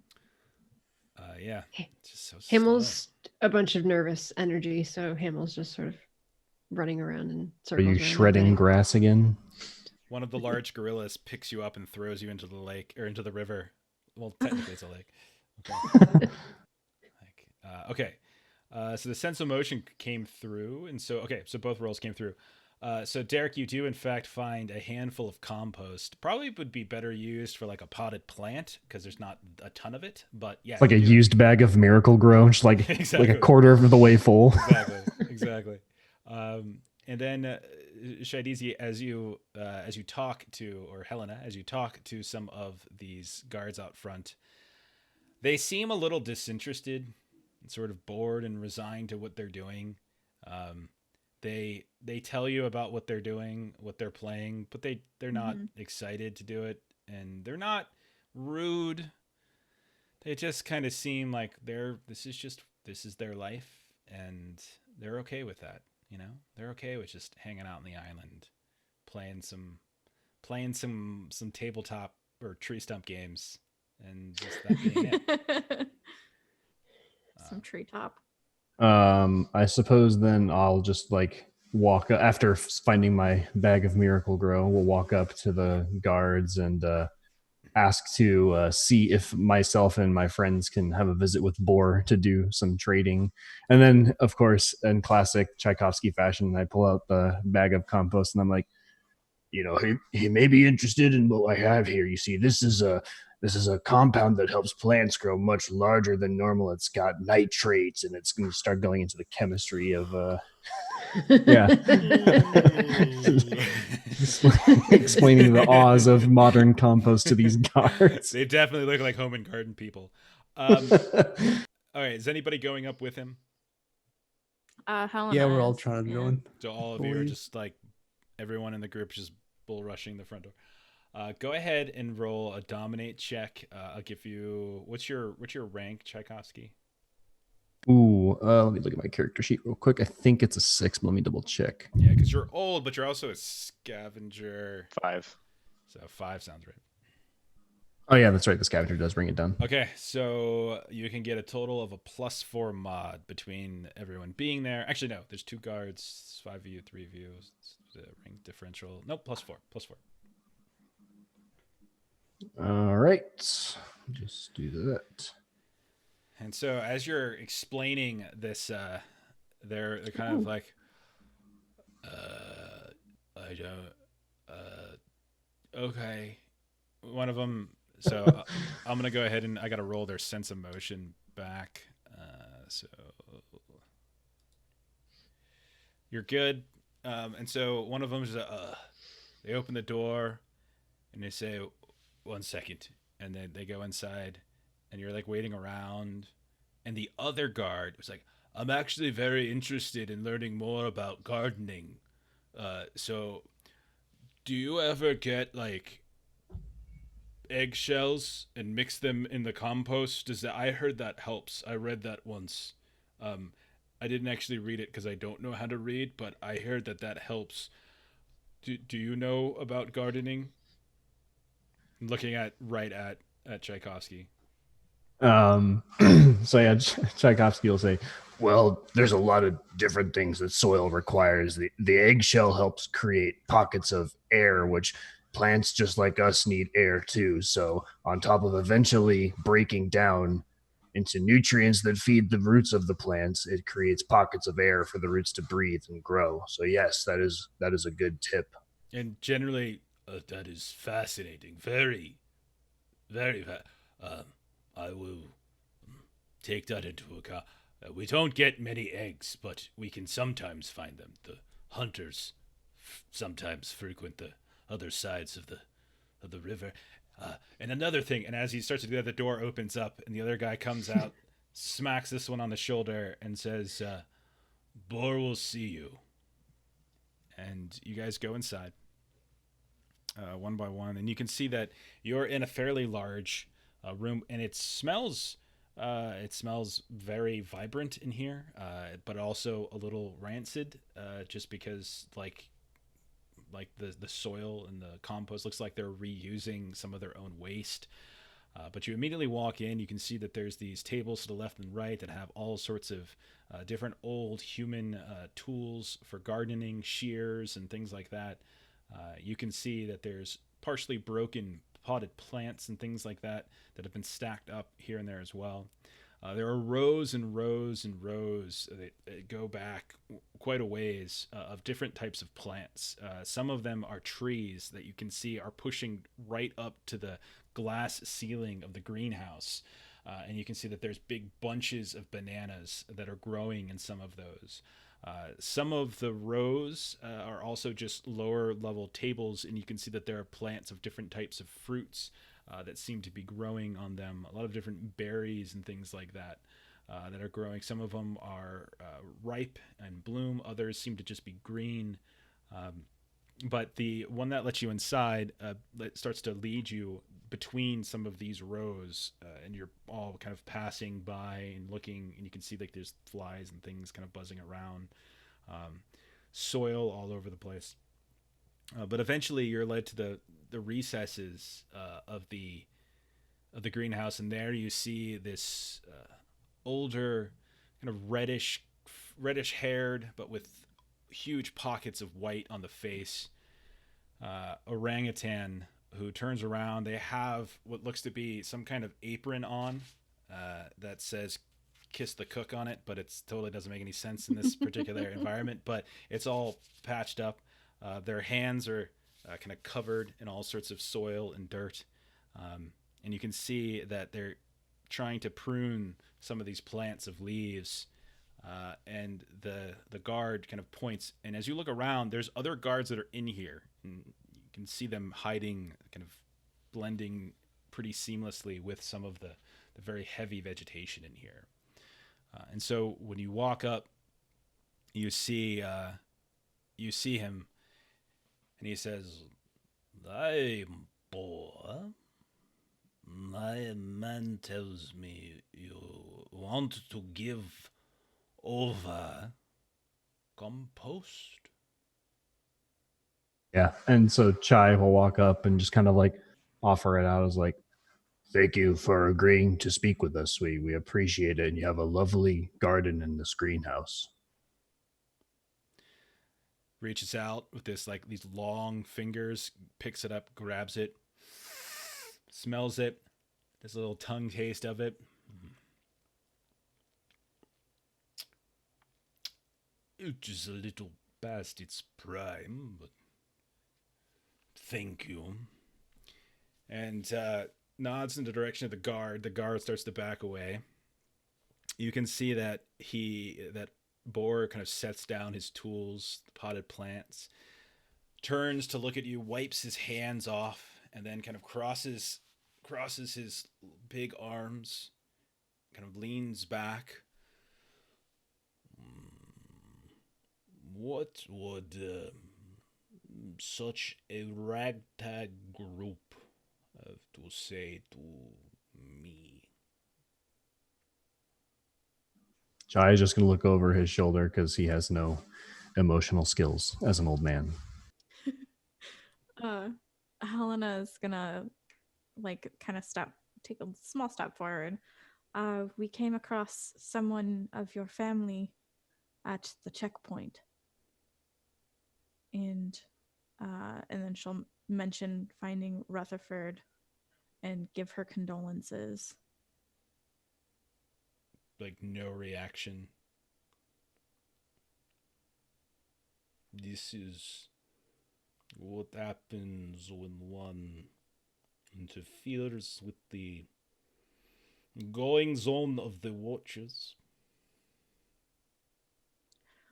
And then Cujo's going to pipe up a little bit and just say, so you're a sympathizer then?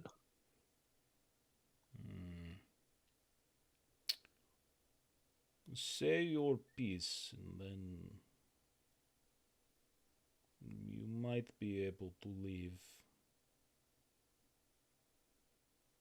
And looks at you all. There is something that has brought you here. Clearly it is not to give me compost. And I certainly hope it is not to berate me in my own home. If you have something to say, say it, or you can leave. We're here today to bring you a vision, an opportunity. Kind of looks down at you. Kind of oddball. Like, opportunity. It's a timeshare.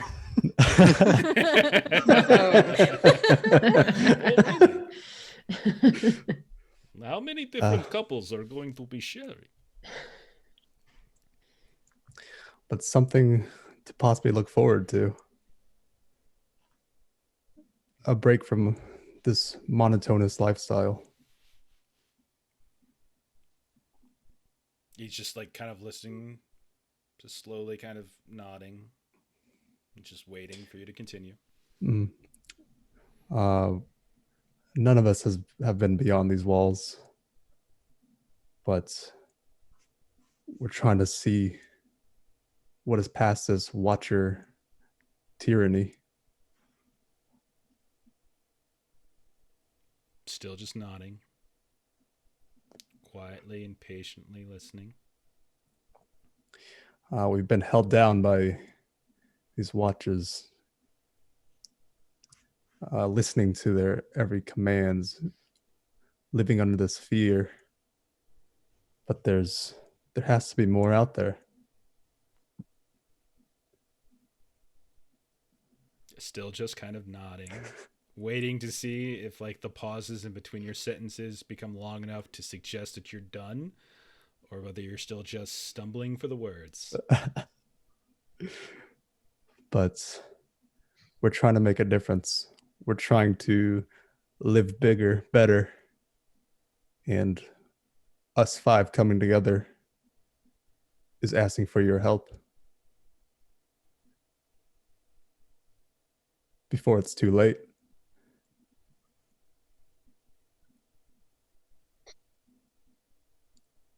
Looks at you, sees if you continue.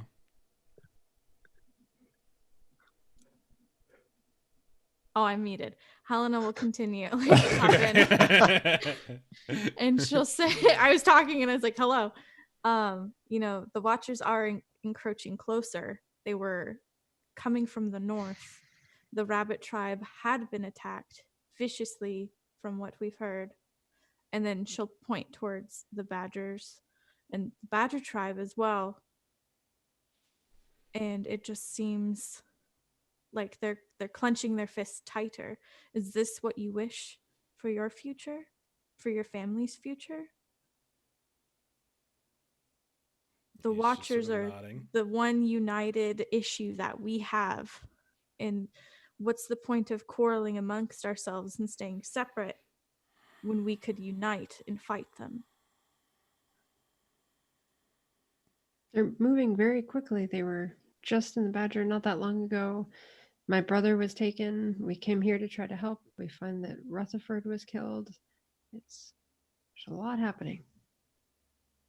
Say what you want about Rutherford and whether he brought his own doom upon himself for interfering with the Watchers, but you must recognize as an elder that this is one of your children who shared the same idea as you to protect those who he cared for by going out and seeing if your tribe needed to be worried. And I think Helena makes a good point that through unity, we are stronger and we can live better and live longer and larger than we do isolated. It's the only time Tchaikovsky's have any sense of emotion, so. Are you done trying to sway me? I don't know if we'd like to sway, but so much ask for your blessing. If you would allow whoever wants to assist. And those who don't, can continue. We just would like the people who would like to assist to be able to. You see him unfold his arms. He takes one of those big, kind of strange, like almost gangly, too big for his body, and just kind of runs it back through his head and the hair hanging down from the underside. You have committed a grave mistake coming here, speaking so openly about rebellion. All of you are ungrateful for what the Watchers have provided us. They are our protectors. You speak of the rabbit tribe.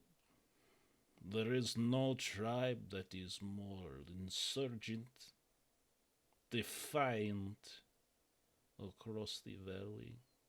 Surprises me not that our great protectors have punished them for their insubordinance, and the badgers are equally rambunctious, filled with infighting, no peace.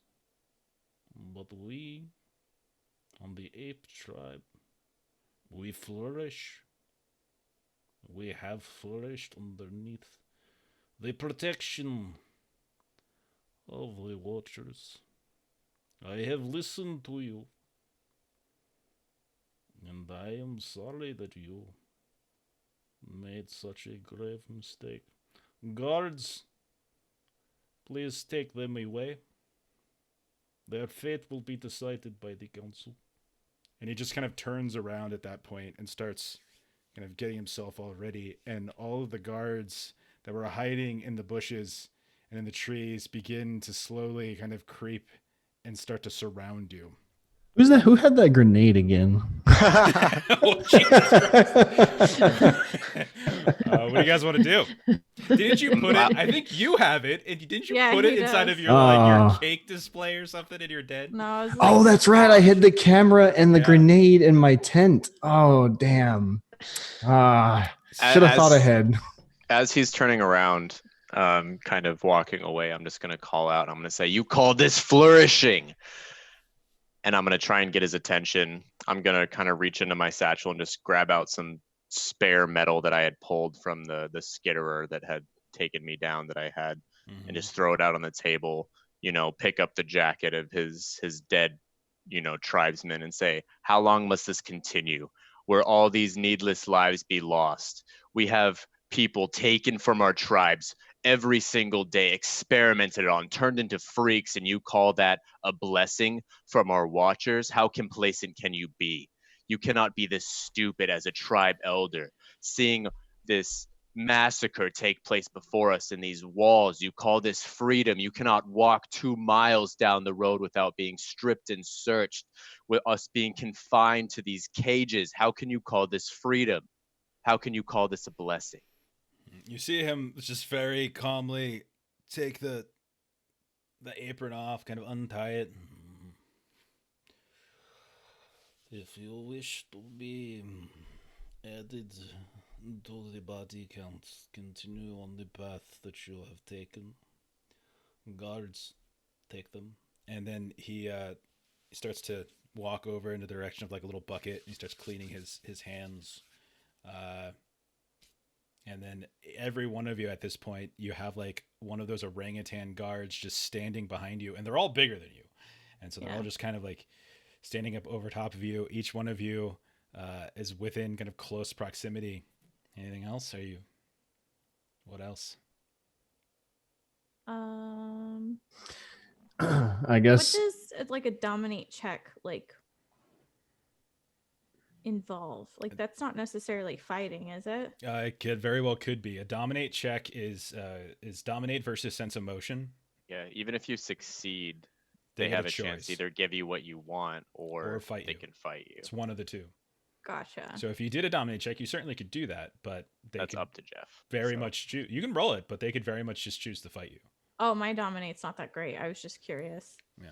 And then sense emotion is. Sense of motion is the counter. It's like so the aggressor rolls dominate. The person who's trying to be dominated rolls sense emotion back. And so then you compare the results, and that's basically We what successfully determines. dominated the dogs that were beating up Faraday, and even though we succeeded in that check, they basically just They just turned and around fought you and tried guys. to fight us. Yeah. So I guess I would call out to Bohr. I would just yell something along the lines of, shit, now I lost my train of thought. And what will you say, or what will you wish you could have said to your people when the Watchers suddenly decide you're obsolete or that you're in the way and you've done nothing? You see him hop up and sit on a table, and he just starts very casually peeling a banana.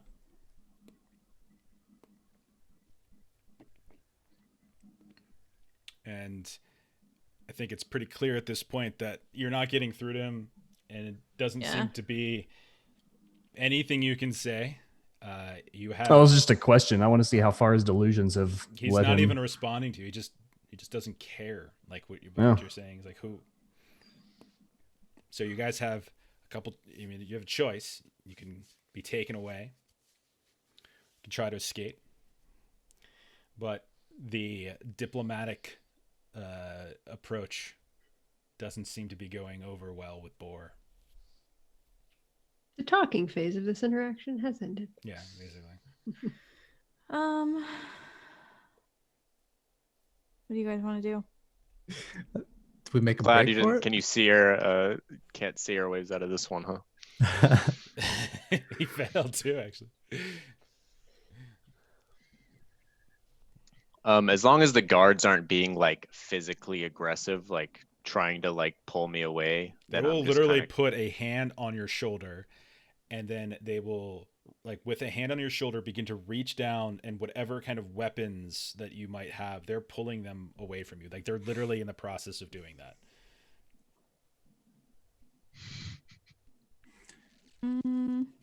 How's the entrance look? The entrance is on the other side. You guys came in the eastern side, and you were taken fairly deep into the greenhouse. It's a ways away, and there's a bunch of bushes and trees and stuff in the way, and also guards. Yeah, I mean, I'm pretty much resigned to my fate. We're in their habitat. They know the lay of the land. Like, I'm not going to get away, so I'm not even going to bother. Trying to be Hamill's gonna suicide to fight at this point. Hamill's gonna give running a try. Okay. She's pretty quick. She's gonna think that maybe she can, scatter between legs and feet and maybe be able to, find a way back to Largo and find some other way out Roll of a the move situation. check. Roll a move check. See if you can get away from your guard.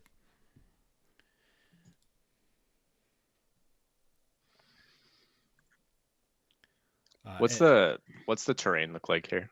It's pretty cluttered. It's a cluttered. There's a bunch of tables with pots and plants. There's some trees that are literally growing out of the ground as it pierces through like the kind of floor itself. You can see that there's some windows and stuff like that. But like I said, the windows, a lot of them are some of them are still intact and foggy after years of not really being cleaned particularly well, and others have been patched up. So it's like a patchy greenhouse. You're able to dart away as the guard who reaches down towards Hamill tries to affix, because you're pretty tiny, tries to reach down, but you manage to dart like right underneath its legs, and it does one of those like looking down, and you kind of start running in the direction of the door. Okay. Tchaikovsky is kind of, that's it. And so they're taking whatever kind of obvious threatening pieces of equipment you have on you. So a sling, knife, whatever you might have. They're taking I don't have that, any weapons. and they start to, one of them's beginning to like wrap this twine around your wrists. Everybody else, pick your own destiny here. What are you doing?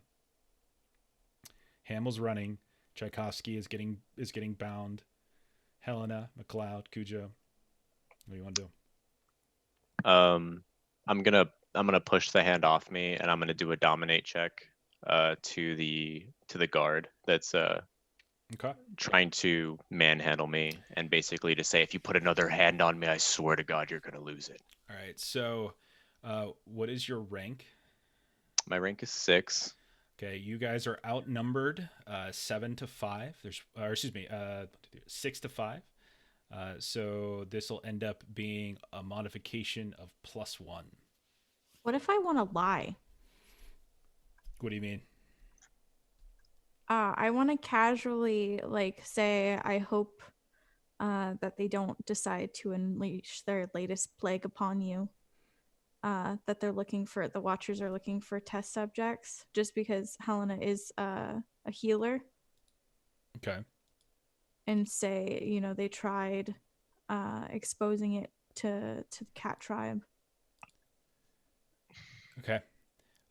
So as you start to say that and kind of shout out, like there's one guard that's behind you, has a hand on your shoulder, and you're spouting this kind of theory in the direction of Bohr, who's just listening to you. You can see a little smile crack, and Cujo threatens the guard, and the guard, as you spin him around, he's going to attack you. You all can actually at this point, he's going to. You guys don't all have to roll initiative, but you can go ahead and roll initiative there, Cujo, at least. Instead of rolling an initiative, I'm just gonna spend an FP and burrow the fuck out of there. Okay. If he tries to take if he acts aggressively towards me, he's gonna take a swing at you. He'll take a swing Yeah. at you, and then let the swing. We'll let that actually transpire, and then you can go ahead and run. Okay. So while that's thinking. All right. At this point, I'm just gonna do. How many apes did you say were in the room? There's one more than 6. you. There's one guard for each of you, and then there's Bohr himself. And then I forgot to roll my 2d6s. So what are you thinking, McCloud? I'm just gonna activate my animal power here for a warning call. Okay, so go ahead and roll your d6s, guys, for activating animal powers. One hit will come. They'll manage to get the one that you're kind of shoving with and just try to dominate is going to swing at you with their club.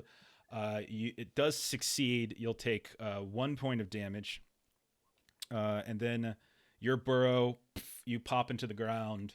McCloud, you said you were doing your animal power of warning call, and so you're gonna the fear, right? Like you're trying to stun or fear.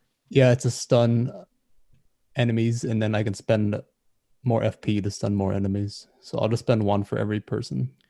Okay. Or a guard that's by us. Okay, so then you'll be spending 1, 2, 3, 4, 5, 6. So you need to roll 6 d6s. Oh my God, Logan! Every time. Wow.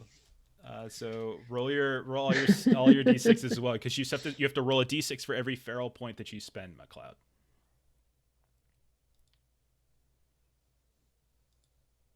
All right, we're all good. All right, so no. He rolls 6 of them, gets fine, and I just get fucked twice in 2 sessions.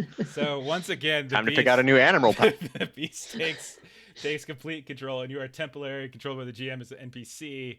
You lose both your ability to speak and to use tools, and you immediately run away into the wilderness and must fight whoever tries to stop you. We'll say that you dive into the ground, and I would say none of you are able to see exactly the look on his face when that happens, but maybe it's the claw, or the club that hits him. But you can kind of watch the trail, this little bump in the ground, as he disappears. He literally burrows underneath into the ground and out the southern side of the greenhouse, and we'll figure out what happens to him. What are the rest of you doing? Gosh. So McCloud does his warning call. That's right. So let me pull up, because my description is not showing. Okay, so they all get 1 level of doubt on a number of victims equal to the number of FP you spend. So you're stunning them, right? Yeah. So basically all of them just begin to cover their ears as this really annoying, strange, fox sound, this howl starts to pierce, and they're all even Bohr is kind of, and they all seem to be momentarily distracted. What are the rest of you doing?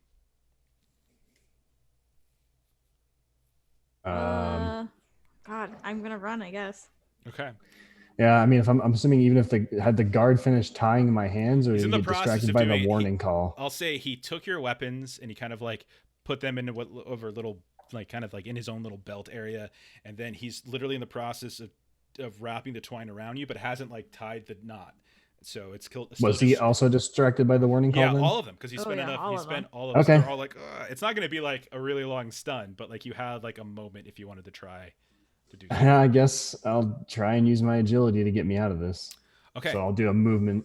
All right, so I'll say Helena and Chai, since you're both running away, you can go ahead and roll your movements, and you can get +2 mod because they're busy sort of like covering their ears at this point to try to kind of Is it cool to put that as a gear dice?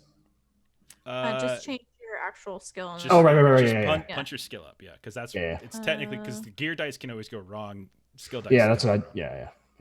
So go +2. So I'm also so I'm gonna do the +2, but I'm also gonna spend a feral point to do fleet-footed again. Okay, because I can roll your d6 Run like then. the wind. And So you're gonna pop your animal power. You're good. Fine. So that can double my movement. Okay. So just so I hate all of you. Nice Do I get a job, chance to McCloud, with that distract. thinking. Do I get a chance to defend against the attack that he swung at me? Sorry to kind of retcon a little bit. It just kind of. Sure. Go ahead. I'll let you do that. Yeah, that's fine. How do I? What is that again? Just roll a Remind fight. me. Roll a fight check. Grandpa got speed. Oof. Wow. And you managed to right before you dive in, you managed to like cast away the shot and like dive in at the same time, which means you wouldn't necessarily have an action on your next turn, but you don't get any turns at this point because I'm in control now. Should I push? I failed. Probably. I got 1 success, 2 failures. Is that good enough? You'll probably take 2 points of fatigue. All right, let me show you a little bit of what the layout looks like here. Oh, fucking Christ. Okay.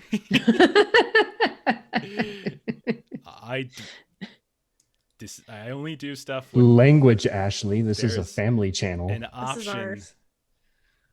I don't assume that you're going to fight. I just know that there's always a possibility for fights. And so that's when I switch it over to... All right, so... There was that fun combo of like, oh, cool map, but shit, there's a map. Well, not every map has to be combat. And then you guys aren't technically in combat yet. All right, so Cujo has... So this is the one that was kind of messing with Cujo. Cujo, you managed to defend the attack. You like burrow down and you go underneath the wall, and it looks like you're out. And that's the last everyone else sees of you. Hamill, what's your movement? Do you have anything special? Do you have anything special, or is it just 10 yards? I don't have anything special. Okay, so then you basically can get right up to the door, and you open the door, and you can immediately look to your left, and you can see that there are orangutans. Those orangutans that were like playing the whatever off to your left, and they see you kind of bursting out in like kind of quick succession. Helena, how did your checks go? I had 1 pass, 2 fail. The fails only matter if you push. Did you push? Yeah, I pushed. Okay, yeah. so take 2 agility trauma, so take 2 fatigue, and then you can actually move twice as far, and so you're gonna burst out behind Hamill, and then you can kind of move yourself an additional couple of squares if you want. Okay, McCloud and Tchaikovsky. What are you guys doing? So McCloud, you did your animal shout, but you still have a maneuver if you want to try to move away at this point. Yeah, let's use movement to get out of there. Okay, so you can get basically from where you are, you can get not quite to the door because you were a little bit further in. Sorry, it was random who got all the way in the back. I just sort of you can get to around there. So you're running away. Tchaikovsky, what are you doing?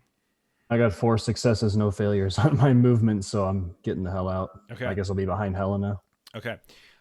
So you managed to get out with Hamill as well. So you've got 3 people who have gotten out. McCloud, you guys know, is still back behind you. Cujo burrowed and disappeared. And so I think what we should probably do then, just to make sure this is actually fair, and the order is right, because they're all going to get the go now and do something, and they're going to get kind of shake it off and get confused and look around and see where everybody is. And you can hear a couple of them start doing something similar to what McCloud does, shouting this warning call, except theirs are like, whatever the freaking sounds like orangutans make. Someone make an orangutan sound like, no, that's not right. That's like cute. Nope. I can't do it. What am I going to do? I can't do it quietly. So. And so when they start going crazy, the ones that are outside, that Hamill and Tchaikovsky and Helena can see off to the left when they burst out of the greenhouse, they immediately stand to attention, look at you guys, and they can put kind of 2 and 2 together. Because remember that warning calls, like you can tweak them so people kind of understand a very basic message, and so likely it's some sort of message about danger or whatnot. And then they're all going to begin kind of closing in on some of them are going to run right for the doors. Some of them are going to stop at McCloud. I'll say this one is like trying to burst down the wall, like one of the glass panels to chase after Cujo. Okay, so I'll let you guys go again. We're kind of in. You guys go, and then they'll go. What do you guys want to do now? Keep running. Where? You guys are on an island. I was about to say we could go south and just get in the water.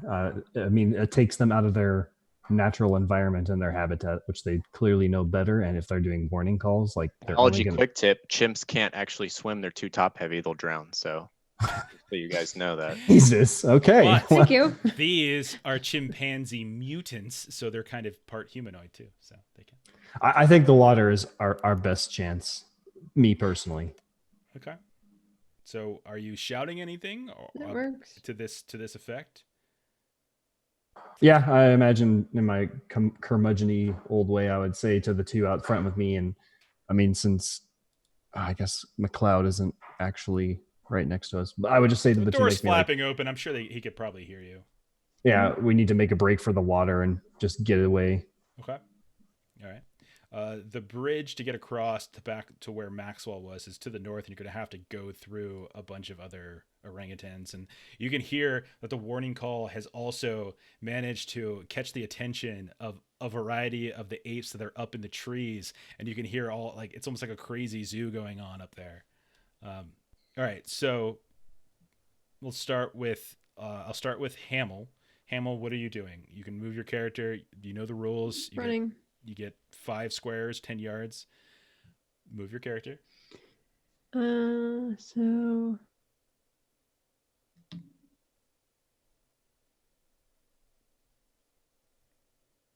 I think that's as far as I can get. Okay, so you would know that heading to the east, by the way, is going to take you like kind of towards the other island. If you want to get to the shore, it's more like a kind of a southwesternly angle that you would want to take. So if you're trying to swim out of here across, no, it's fine.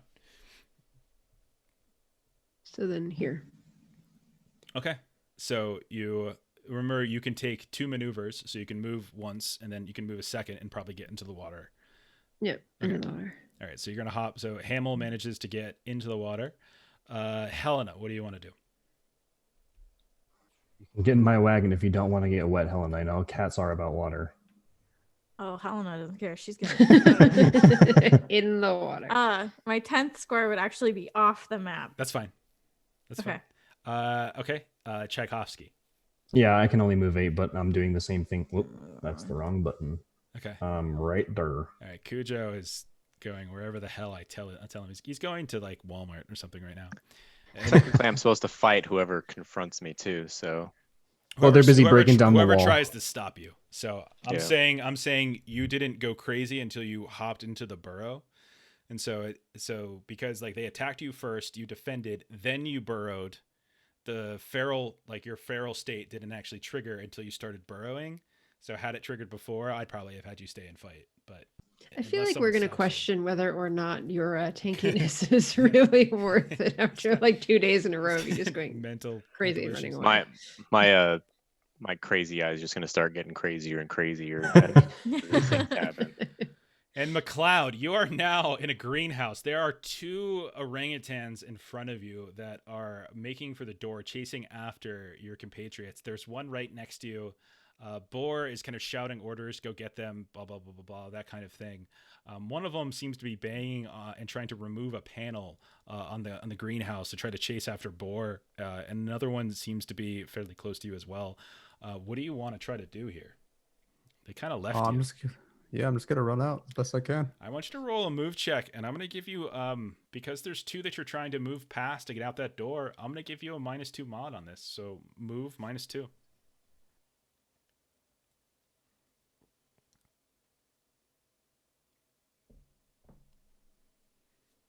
Where are fortune points when we need them? You can push rolls in. Mm-hmm. Yeah. That is a success. You do, in fact, manage to get out. I'll So, grab a banana on my way out. okay. Let's not get cocky. Let's not get cocky, buddy. All right. You managed to get out. When you look around, you look to the right, you can see splashes in the river, in the lake, or excuse me, the lake. It's like a lake that surrounds the islands, and then rivers kind of connect into it. And so you can see the splashes to your right. You can see that there are orangutans to your left that are starting to close in on your position. You have another action, which means you can spend it on a maneuver, or you can... Yeah, I'm just gonna catch up and jump. Okay. So you're going to hustle down and head south into the water. Yes. Okay. The orangutans will begin to follow, and they will start to get to the shore. And then you'll see one of them will bust out the window. Oh, yeah. Oh, yeah. I love that. Okay. A couple more come chasing out the door. And again, they're all kind of shouting these orangutans the whole way. Now, I want everybody at this point, as all of you are basically in the water, go ahead and roll some force tests. And I'm going to have you, and I'm also going to roll a couple to see if they can kind of catch up to your swimming, or if you manage to get away free. So everyone roll a force test. You rolling for me or am I rolling for me? You can roll for you. It's fine. Because I got to roll for these other dudes. All right, I pushed it and failed. Okay. With force, by the way, if some others get extra successes, you can, or even just any successes, you can actually give them to like one of the stunts you can do is kind of give that success and help somebody else along with you. Okay, so Cujo's good. Cujo, you're swimming away just fine. I would say both Hamill and Helena, you notice that Tchaikovsky seems to be having. Can I give one to Chai? Yeah, and not only that, but Tchaikovsky, you notice as you're pulling your wagon behind you, your stuff starts to become unmoored and it starts getting swept away, and you're losing a significant amount of your stuff. I've still got my trench coat of many pockets, but yeah, Chai's heart is hurting right now. Fair enough. So you can't tell because I'm in the river and I'm wet, but I'm crying. Okay, so Helena will reach back. You'll grab McCloud and kind of like underneath, like almost like a Baywatch moment. You'll get him and just start swimming backwards, just fine. Let me roll for any sort of dangers we got going on. Oh boy. And so as you guys are swimming, you're feeling little things like snap at your feet and at your hands, and you look and that there's these swarms of these large toothed fishes that are fish just kind of snapping away at you as you move down and down. Go ahead and let's see. I'm gonna go ahead and just. Could I throw a piece of grub to lure them to the scent of food away from us? Sure. That sounds cool. So you take a piece of grub, you kind of drop it down, and you can see that this kind of swarm of almost like piranha likes just begin to start devouring it. A few are still nipping at your heels as you move along the way. And why don't all of you roll endure tests? So go ahead and roll an endure, and anyone who fails, you will take some agility damage.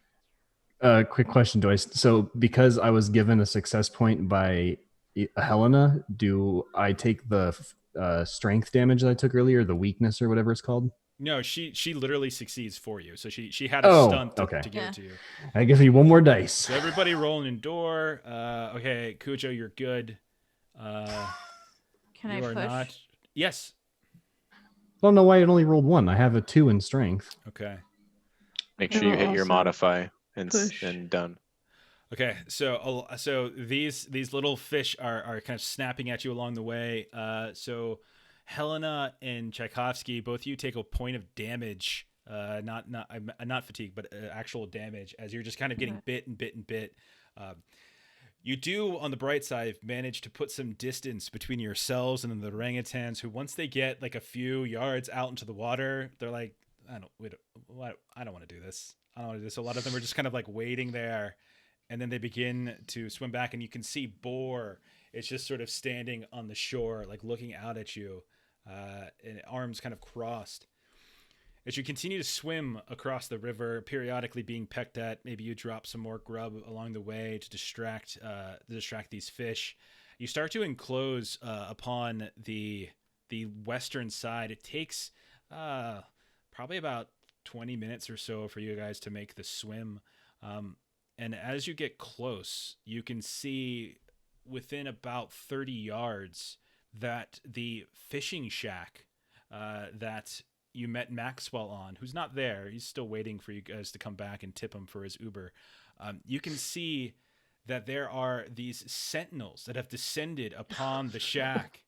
And you can see there's drones flying overhead, and all of these different apes, that these little fishermen, chimpanzee apes that were just hanging around minding their own business, are getting it. Some of them are getting attacked. You can see some of them are like literally being dragged away by some of these sentinels, as a raid seems to be in progress. Not only that, some of these sentinels are all terrain, and they're starting to their treads are going into the water, and they're dipping into the water itself.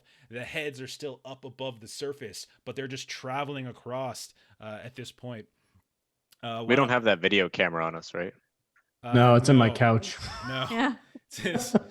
Why don't all of you go ahead and roll one final force test. Are you all going to try to avoid the sentinels? Yes. You see them far enough Yes. away. It's super clear. You can avoid them, you think, probably, if you want, and you're just going to leave the apes to fend for themselves. Not that there's a whole lot you can do between just massive group of apes.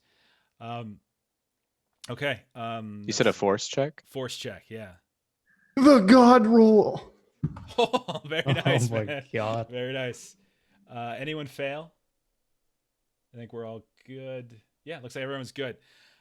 You guys sort of take a turn. We'll say Oh, no, that's fine. You pushed. So take Yeah, two. because I didn't succeed at first. So Okay. yeah, I took the 2 damage points. Okay. And so Cujo is out in front because he was the first to leave. Would all of you have kind of followed him, or would you have just kind of gone in whatever direction made sense to you? As long as he's avoiding the watchers, I think we would follow him. You see him. Yeah, stick he is together. quite literally just going and doing whatever the hell Cujo pleases. And a little bit north of the shack, he eventually makes ground and doesn't wait for you guys, just bolts into the brush away. And Helena's probably actually no, she was helping Chai, so probably McCloud and Hamill are the next to the shore, and then finally Helena and Chai. And you all see probably 200 yards to the south, there's just nothing but calls, like these shouts, these warning calls, screams of pain. You can hear sounds of lasers being shot, and all sorts of panic. There's plumes of smoke coming up from the shack, which looks to have been trampled and maybe set afire. But you all have managed to avoid the general craziness. But once again, Cujo is nowhere near. What do you guys want to do? so Hamill is going to tell the rest of the group that, like, this is what happened last night. So Did you We roll your, gotta hide, and we gotta try and follow him as best we can. did you roll your D6, Logan, for how long you're in this state? He rolled 2 1s in a row, I believe. 2 so. hours. Okay, Yeah, 2 I hours. got 1 and then 2. Okay. So roll. So are you going to spend a Pharaoh point to do the hunt again,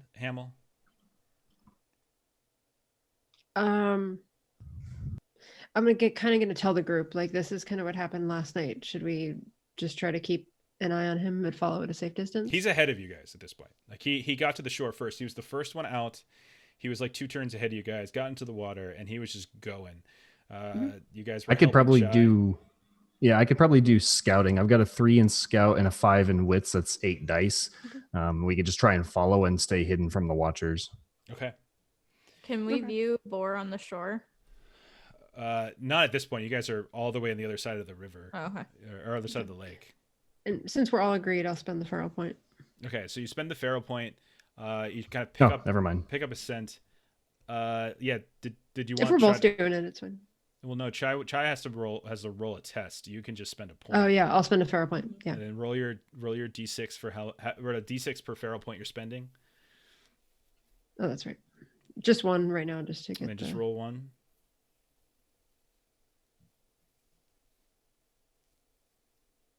You just roll. Yeah. Okay. You managed to pick it up. Why don't all of you roll move tests as you're kind of probably hustling, trying to catch up to him.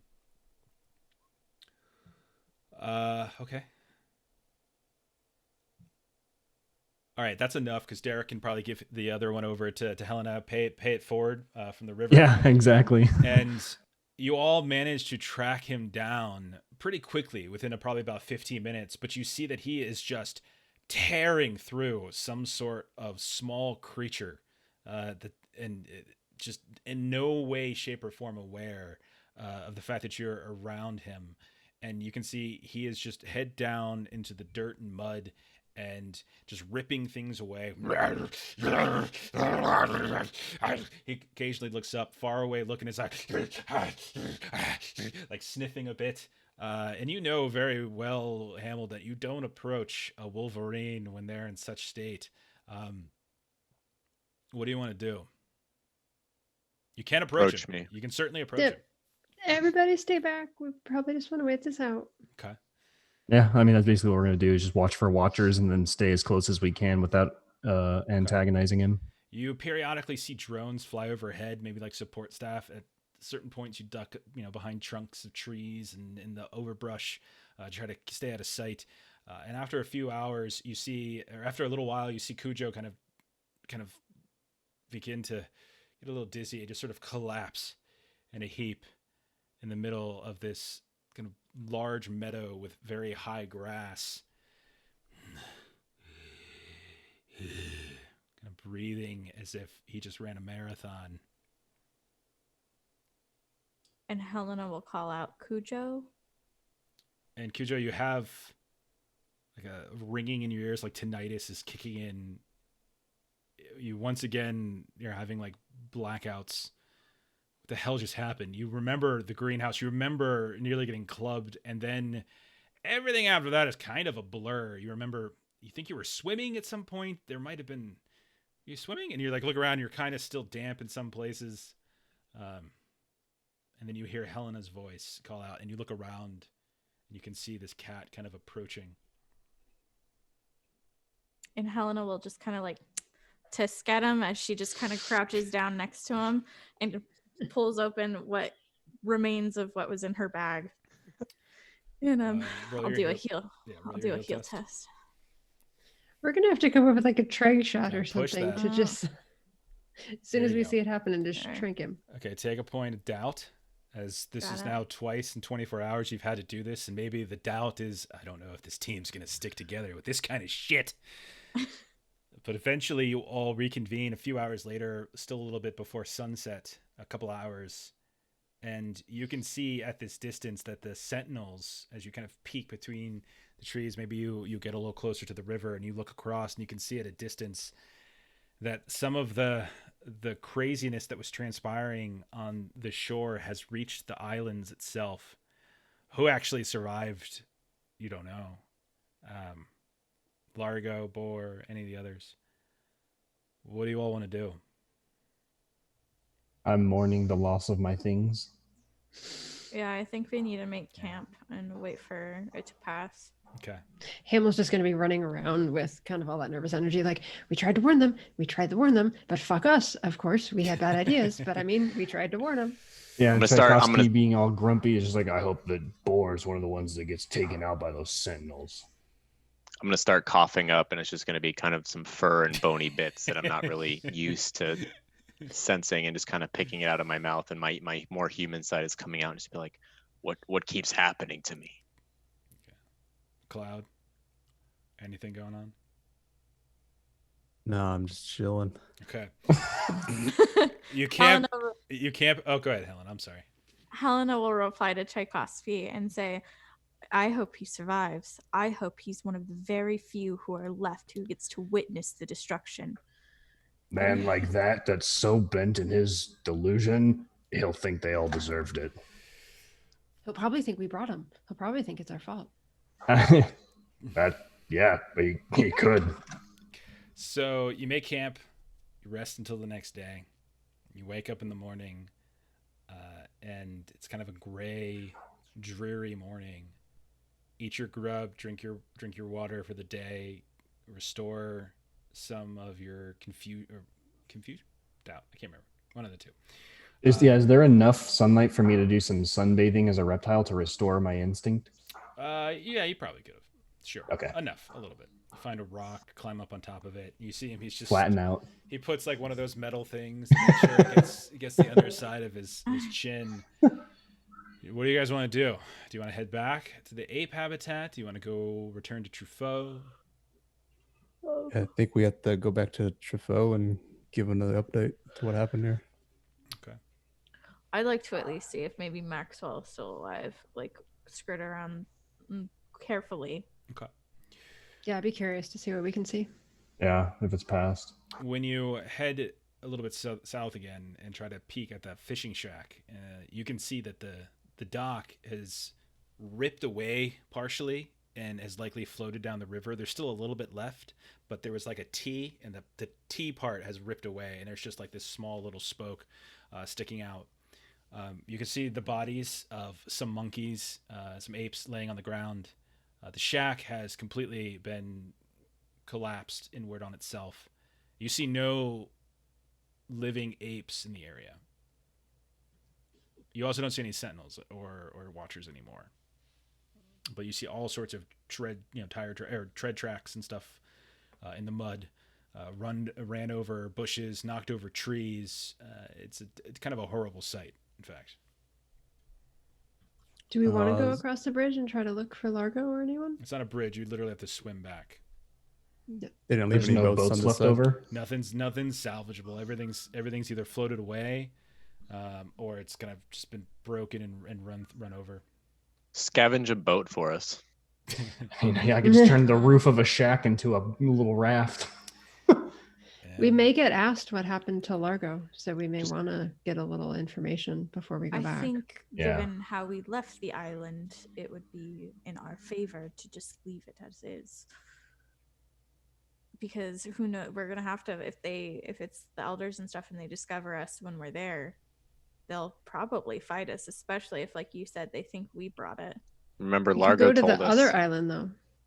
Largo told us that pretty much the opinion of the elders is the law among the apes. So we already know that they're not really approving of us. So as to show our faces there again might be very, very, very bad for us. Well, yeah. I mean, yeah. So what are we seeing the extent of the destruction, though? Like, it appears pretty complete from what we can see from here? From here, you can't see all the way across into the island, but you can definitely see that there have been some of those tall trees on the northern island have kind of collapsed. It doesn't seem to be as full. One of the towers on the southern island seems to have also collapsed as well. From this distance, it's hard to really see anything too specific, but those are fairly large landmarks that have suffered some sort of damage. I think being able to report some specific information would be helpful to our cause, but I'll do what the group wants. I mean, we just ran from them. I don't think we need to go back. I think this is sufficient. If Largo did survive somehow, I'm sure she'll be willing to even step forward more towards the resistance, seeing what happened. Does she know where to find us? We never told her. No. Well, I mean, any of the other tribes that we're in. You do know that Truffaut has informants in pretty much all the habitats. Whether or not his informants were taken in the raid or not, that will be decided by a dice roll that I will do on my own time. So Yeah, I guess we could go back to Truffaut then. I mean, I think Melissa's got, or that Hamill's got a good idea, but I also think Long has a good idea. So You can always split the group. I like doing that. Because then you get to make a new group pretty soon after that when they both. All right. I'm going to need your final answer. I'm not going back. Okay. All right, Truffaut it is. All right. So you guys march back. Not a particularly successful venture, all in all. But eventually you do make it back to the helicopter. We'll play out the specific scene if you want next week. But let's, before we log off for the night, let's do a quick strategic turn so I can start planning your next adventure. Do you guys remember how to do this? Take maybe 5 minutes here really quick. But we're at that point where the ape, like your mission into the ape tribe from your first turn is over. I'm going to call that probably a fail. And what you can do now, remember, is you have, I think I updated the resistance sheet. If you want to look on the on Roll20, I updated and I added the new columns, like the new insurgency numbers, the new population numbers. If any of them were affected by your stuff and my stuff, I'll have to. And I already did the tribe. So 6 specific apes were taken, and then they had some new apes, and then other apes were killed. So, but you can see the insurgency has gone down. So remember that you all now have multiple cells that you can start to assign. You've got the rabbit tribe has a cell, the reptile tribe has a cell, the badger tribe has a cell, and then there's you guys. So there's 4 cells now that you have to assign to what you want to do. And you can see in the strategic turns primer the different operations you can send them on. So spreading the word, demonstration, purge, recruitment, disinformation, reconnaissance, pinpoint attack, sabotage, assault. All of those are things that you could potentially send them off to do. Assault on the ape tribe. Fuck them. Kill them all. You know it's funny? Initially, when we had the I hate, before you told me that it was a specific character, I was just thinking of things that I would hate. It was before I changed it to that person, my I hate was apes, all of them. Wow. Total racist over here. All right, so take a look at that list of the different things that you can send them on and think about what you would want to do, like what your plans are here. We've got Rabbit Tribe. And you know that the rabbits were the victims of a massacre. So that didn't go particularly well for them. Their population went down, which is kind of amazing considering how much they reproduce and how high their population is. Remember that a habitat needs 50 for every cell it has. It needs 50 population. So even if a habitat already has a cell, you can always try to get another cell there as long as they have enough population to support both. What are we thinking?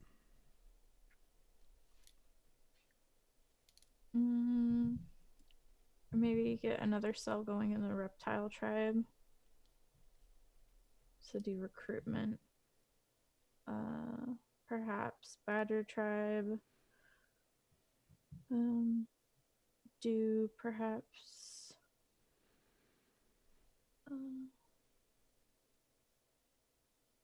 maybe a demonstration. Wait, so we're supposed to... So you need to assign the 4 cells, rabbit, reptile, badger, and then your guys. Where do you want to go? In the strategic turns primer on roll 20, you can see the different operations that you can send each of those cells on.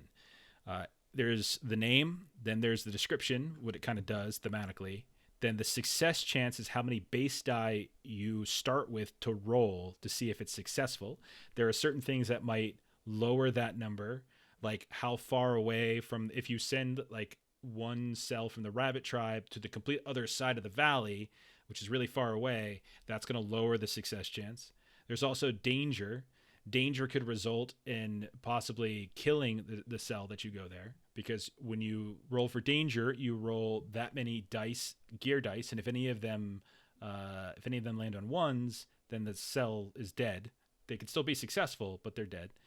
And then on the far right on the table, you can see the mechanical effect that it has. So insurgency rating, the higher the insurgency rating, the easier it is to do things, not just here, but also in terms of dominance checks.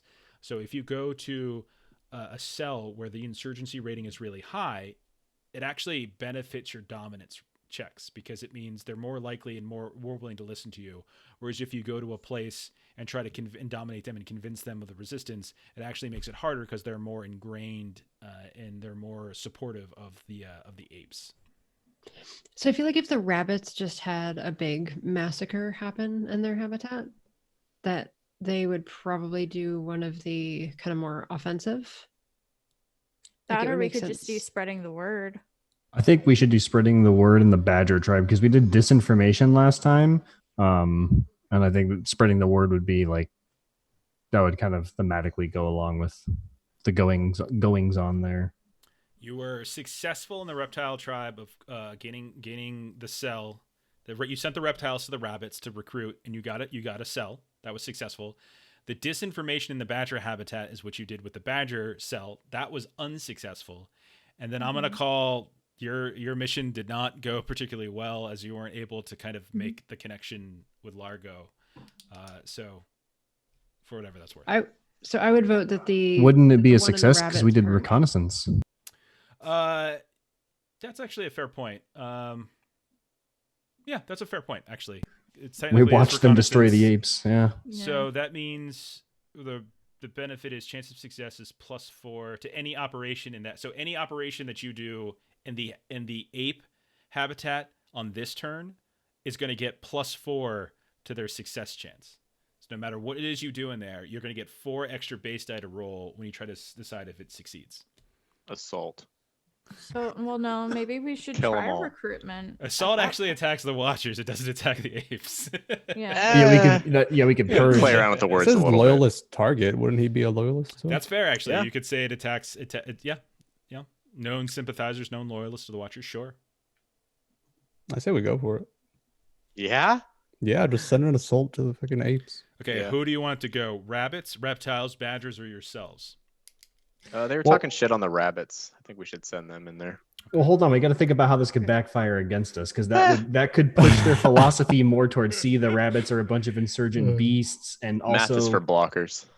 And it's also not a high success either. Like, it's not a high success, so But it gets +4. So assault is 2, +4 is 6. So the success chance is 6. It's a high danger. Whoever you send to do it, there's a decent chance of them dying, because there's 3 danger, which means there's 3d6s I would roll, and if any of them are 1s, then the cell is dead. Rabbits, you see, they repopulate very quickly.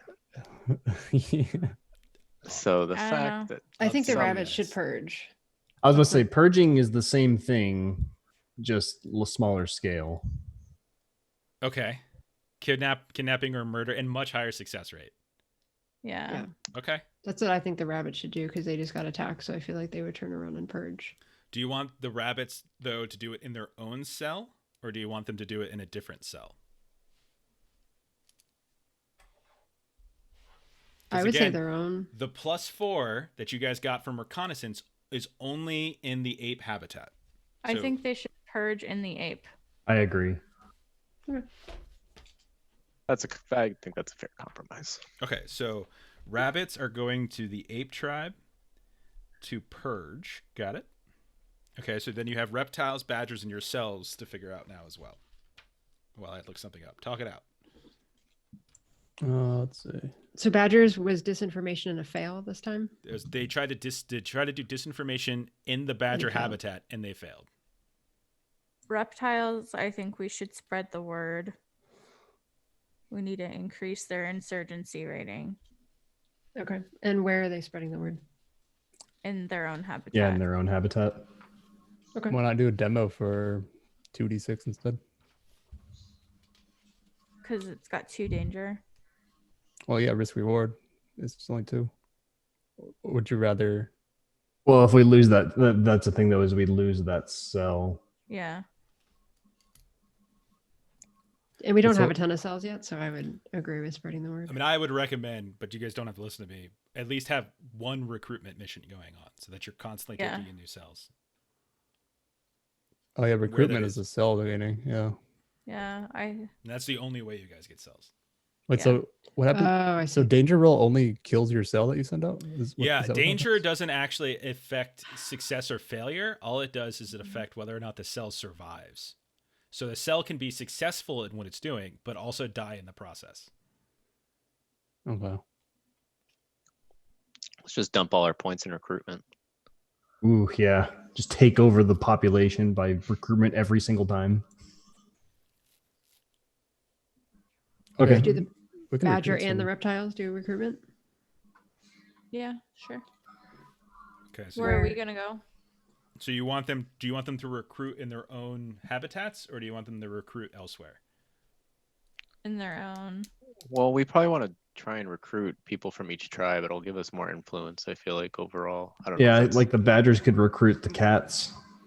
Just so you know, in terms of the modification, if they recruit, if they do something in their own habitat, it's +0, ±0. If they do something in a neighboring place, it increases the danger dice by 1.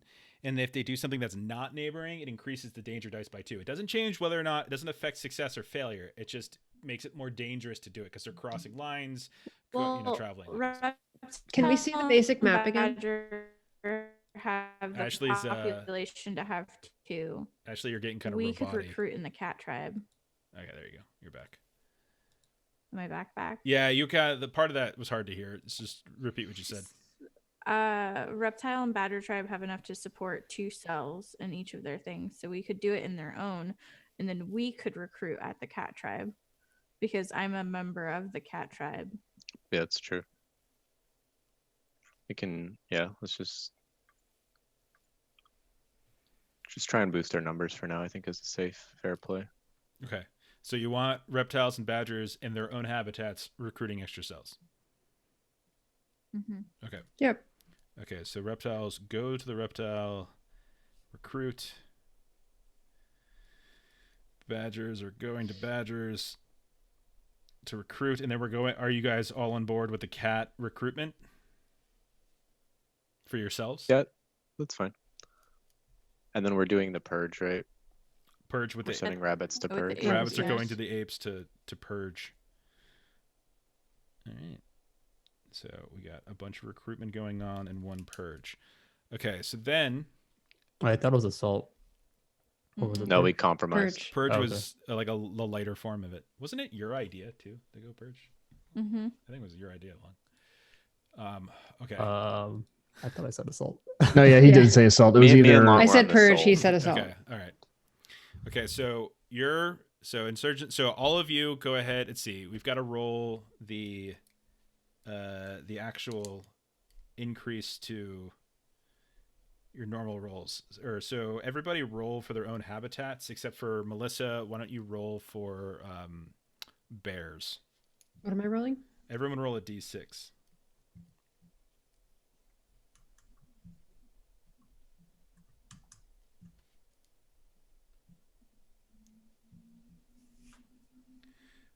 Okay, Derek, what'd you get for reptiles? I got a 5. All right, so basically the insurgency rating will go up +5. This is all just passive. It all happens.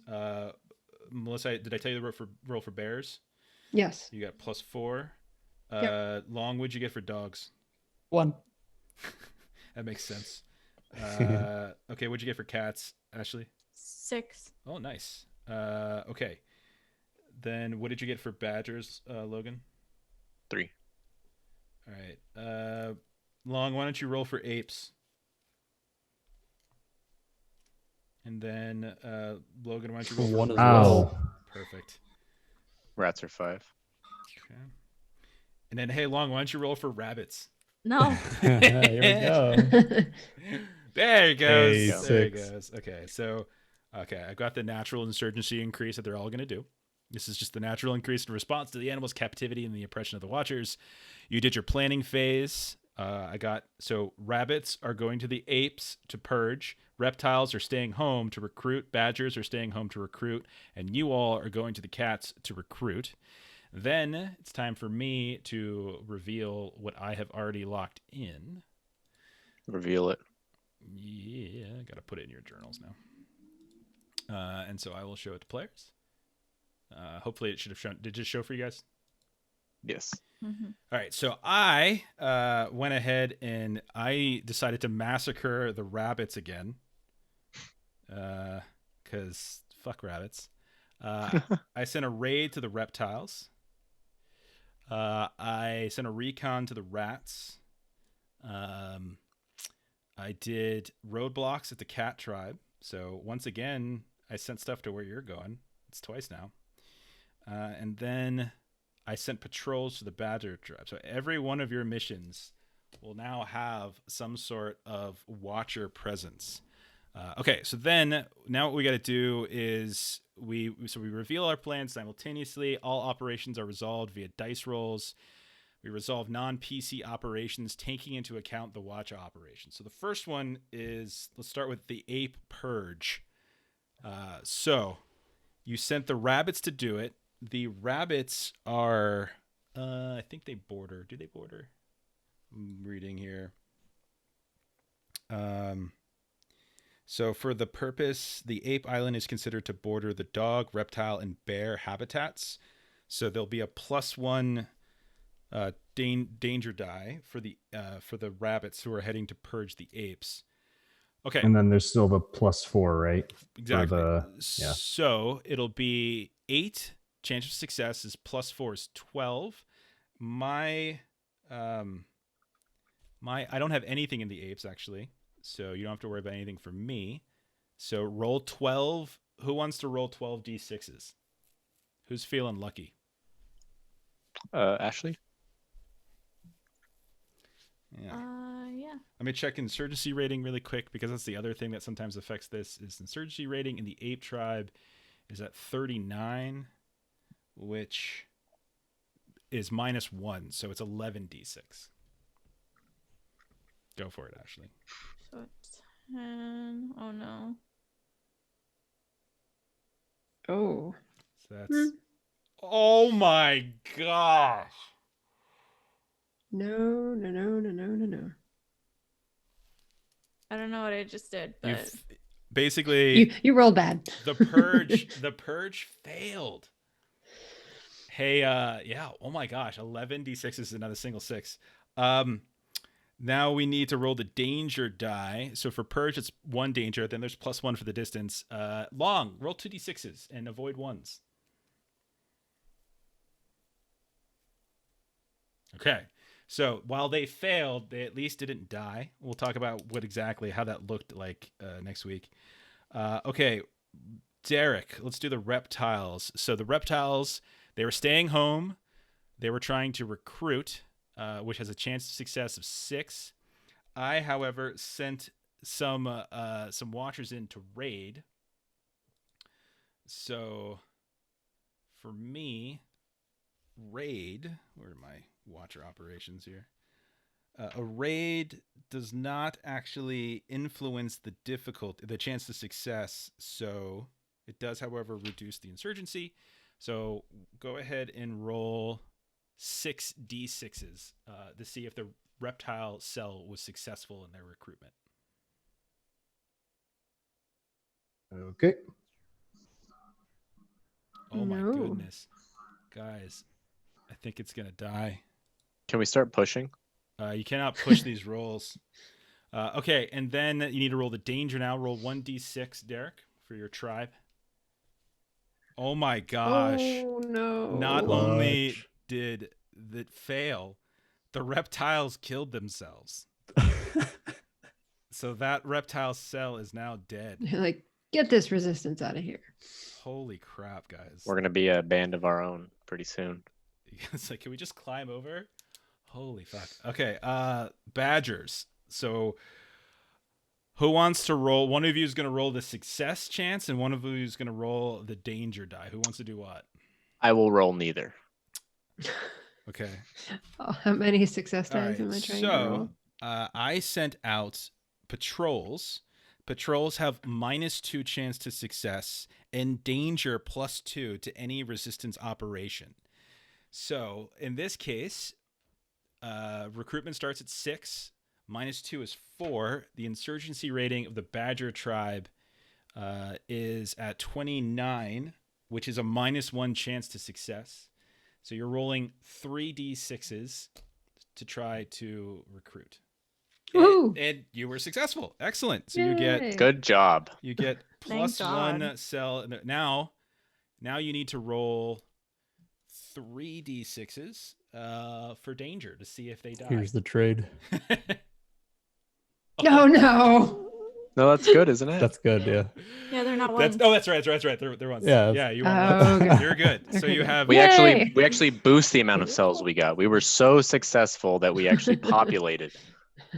Okay. I feel like the home of the resistance is becoming the Badger tribe of 2 Badger cells. All right. Yeah, it is.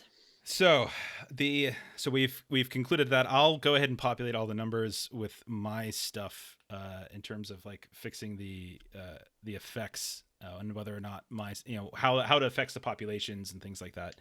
And I'll update the sheet for next week so you can see it. But just to reiterate, the rabbit attempt failed in their Failed. purge of the ape Mhm. tribe.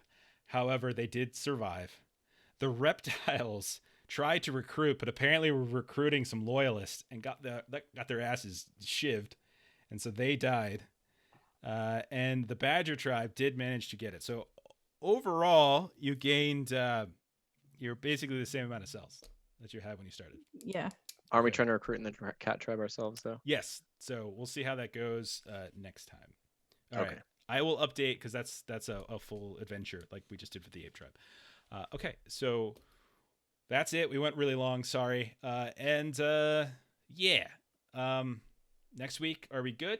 Or I'll let you know as soon as I find out. Okay. I had my last week on my old floor, Okay. so I'll be letting you know next week. Okay, sounds good. So if you're listening to this on YouTube or watching the replay on Twitch, check our Twitter at Lollygagging Co. I'll drop an announcement once we know whether or not we're playing on next Friday, and hopefully we'll, but we'll see. If not, we'll try to reschedule for some other time. We'll probably start next week doing some habitat stuff, and we'll look at some of what happened in your habitats, because some shit went down in the reptile tribe, some shit went down in the badger tribe, and we'll do a whole exploration of the cat tribe, which will be a lot of fun. Nothing's going down in the dog tribe. Really changed. Just everything's fine. Okay, that's it for tonight. Thanks for those of you who are watching this. If you stopped by tonight and we didn't say hi, sorry, we're dumb.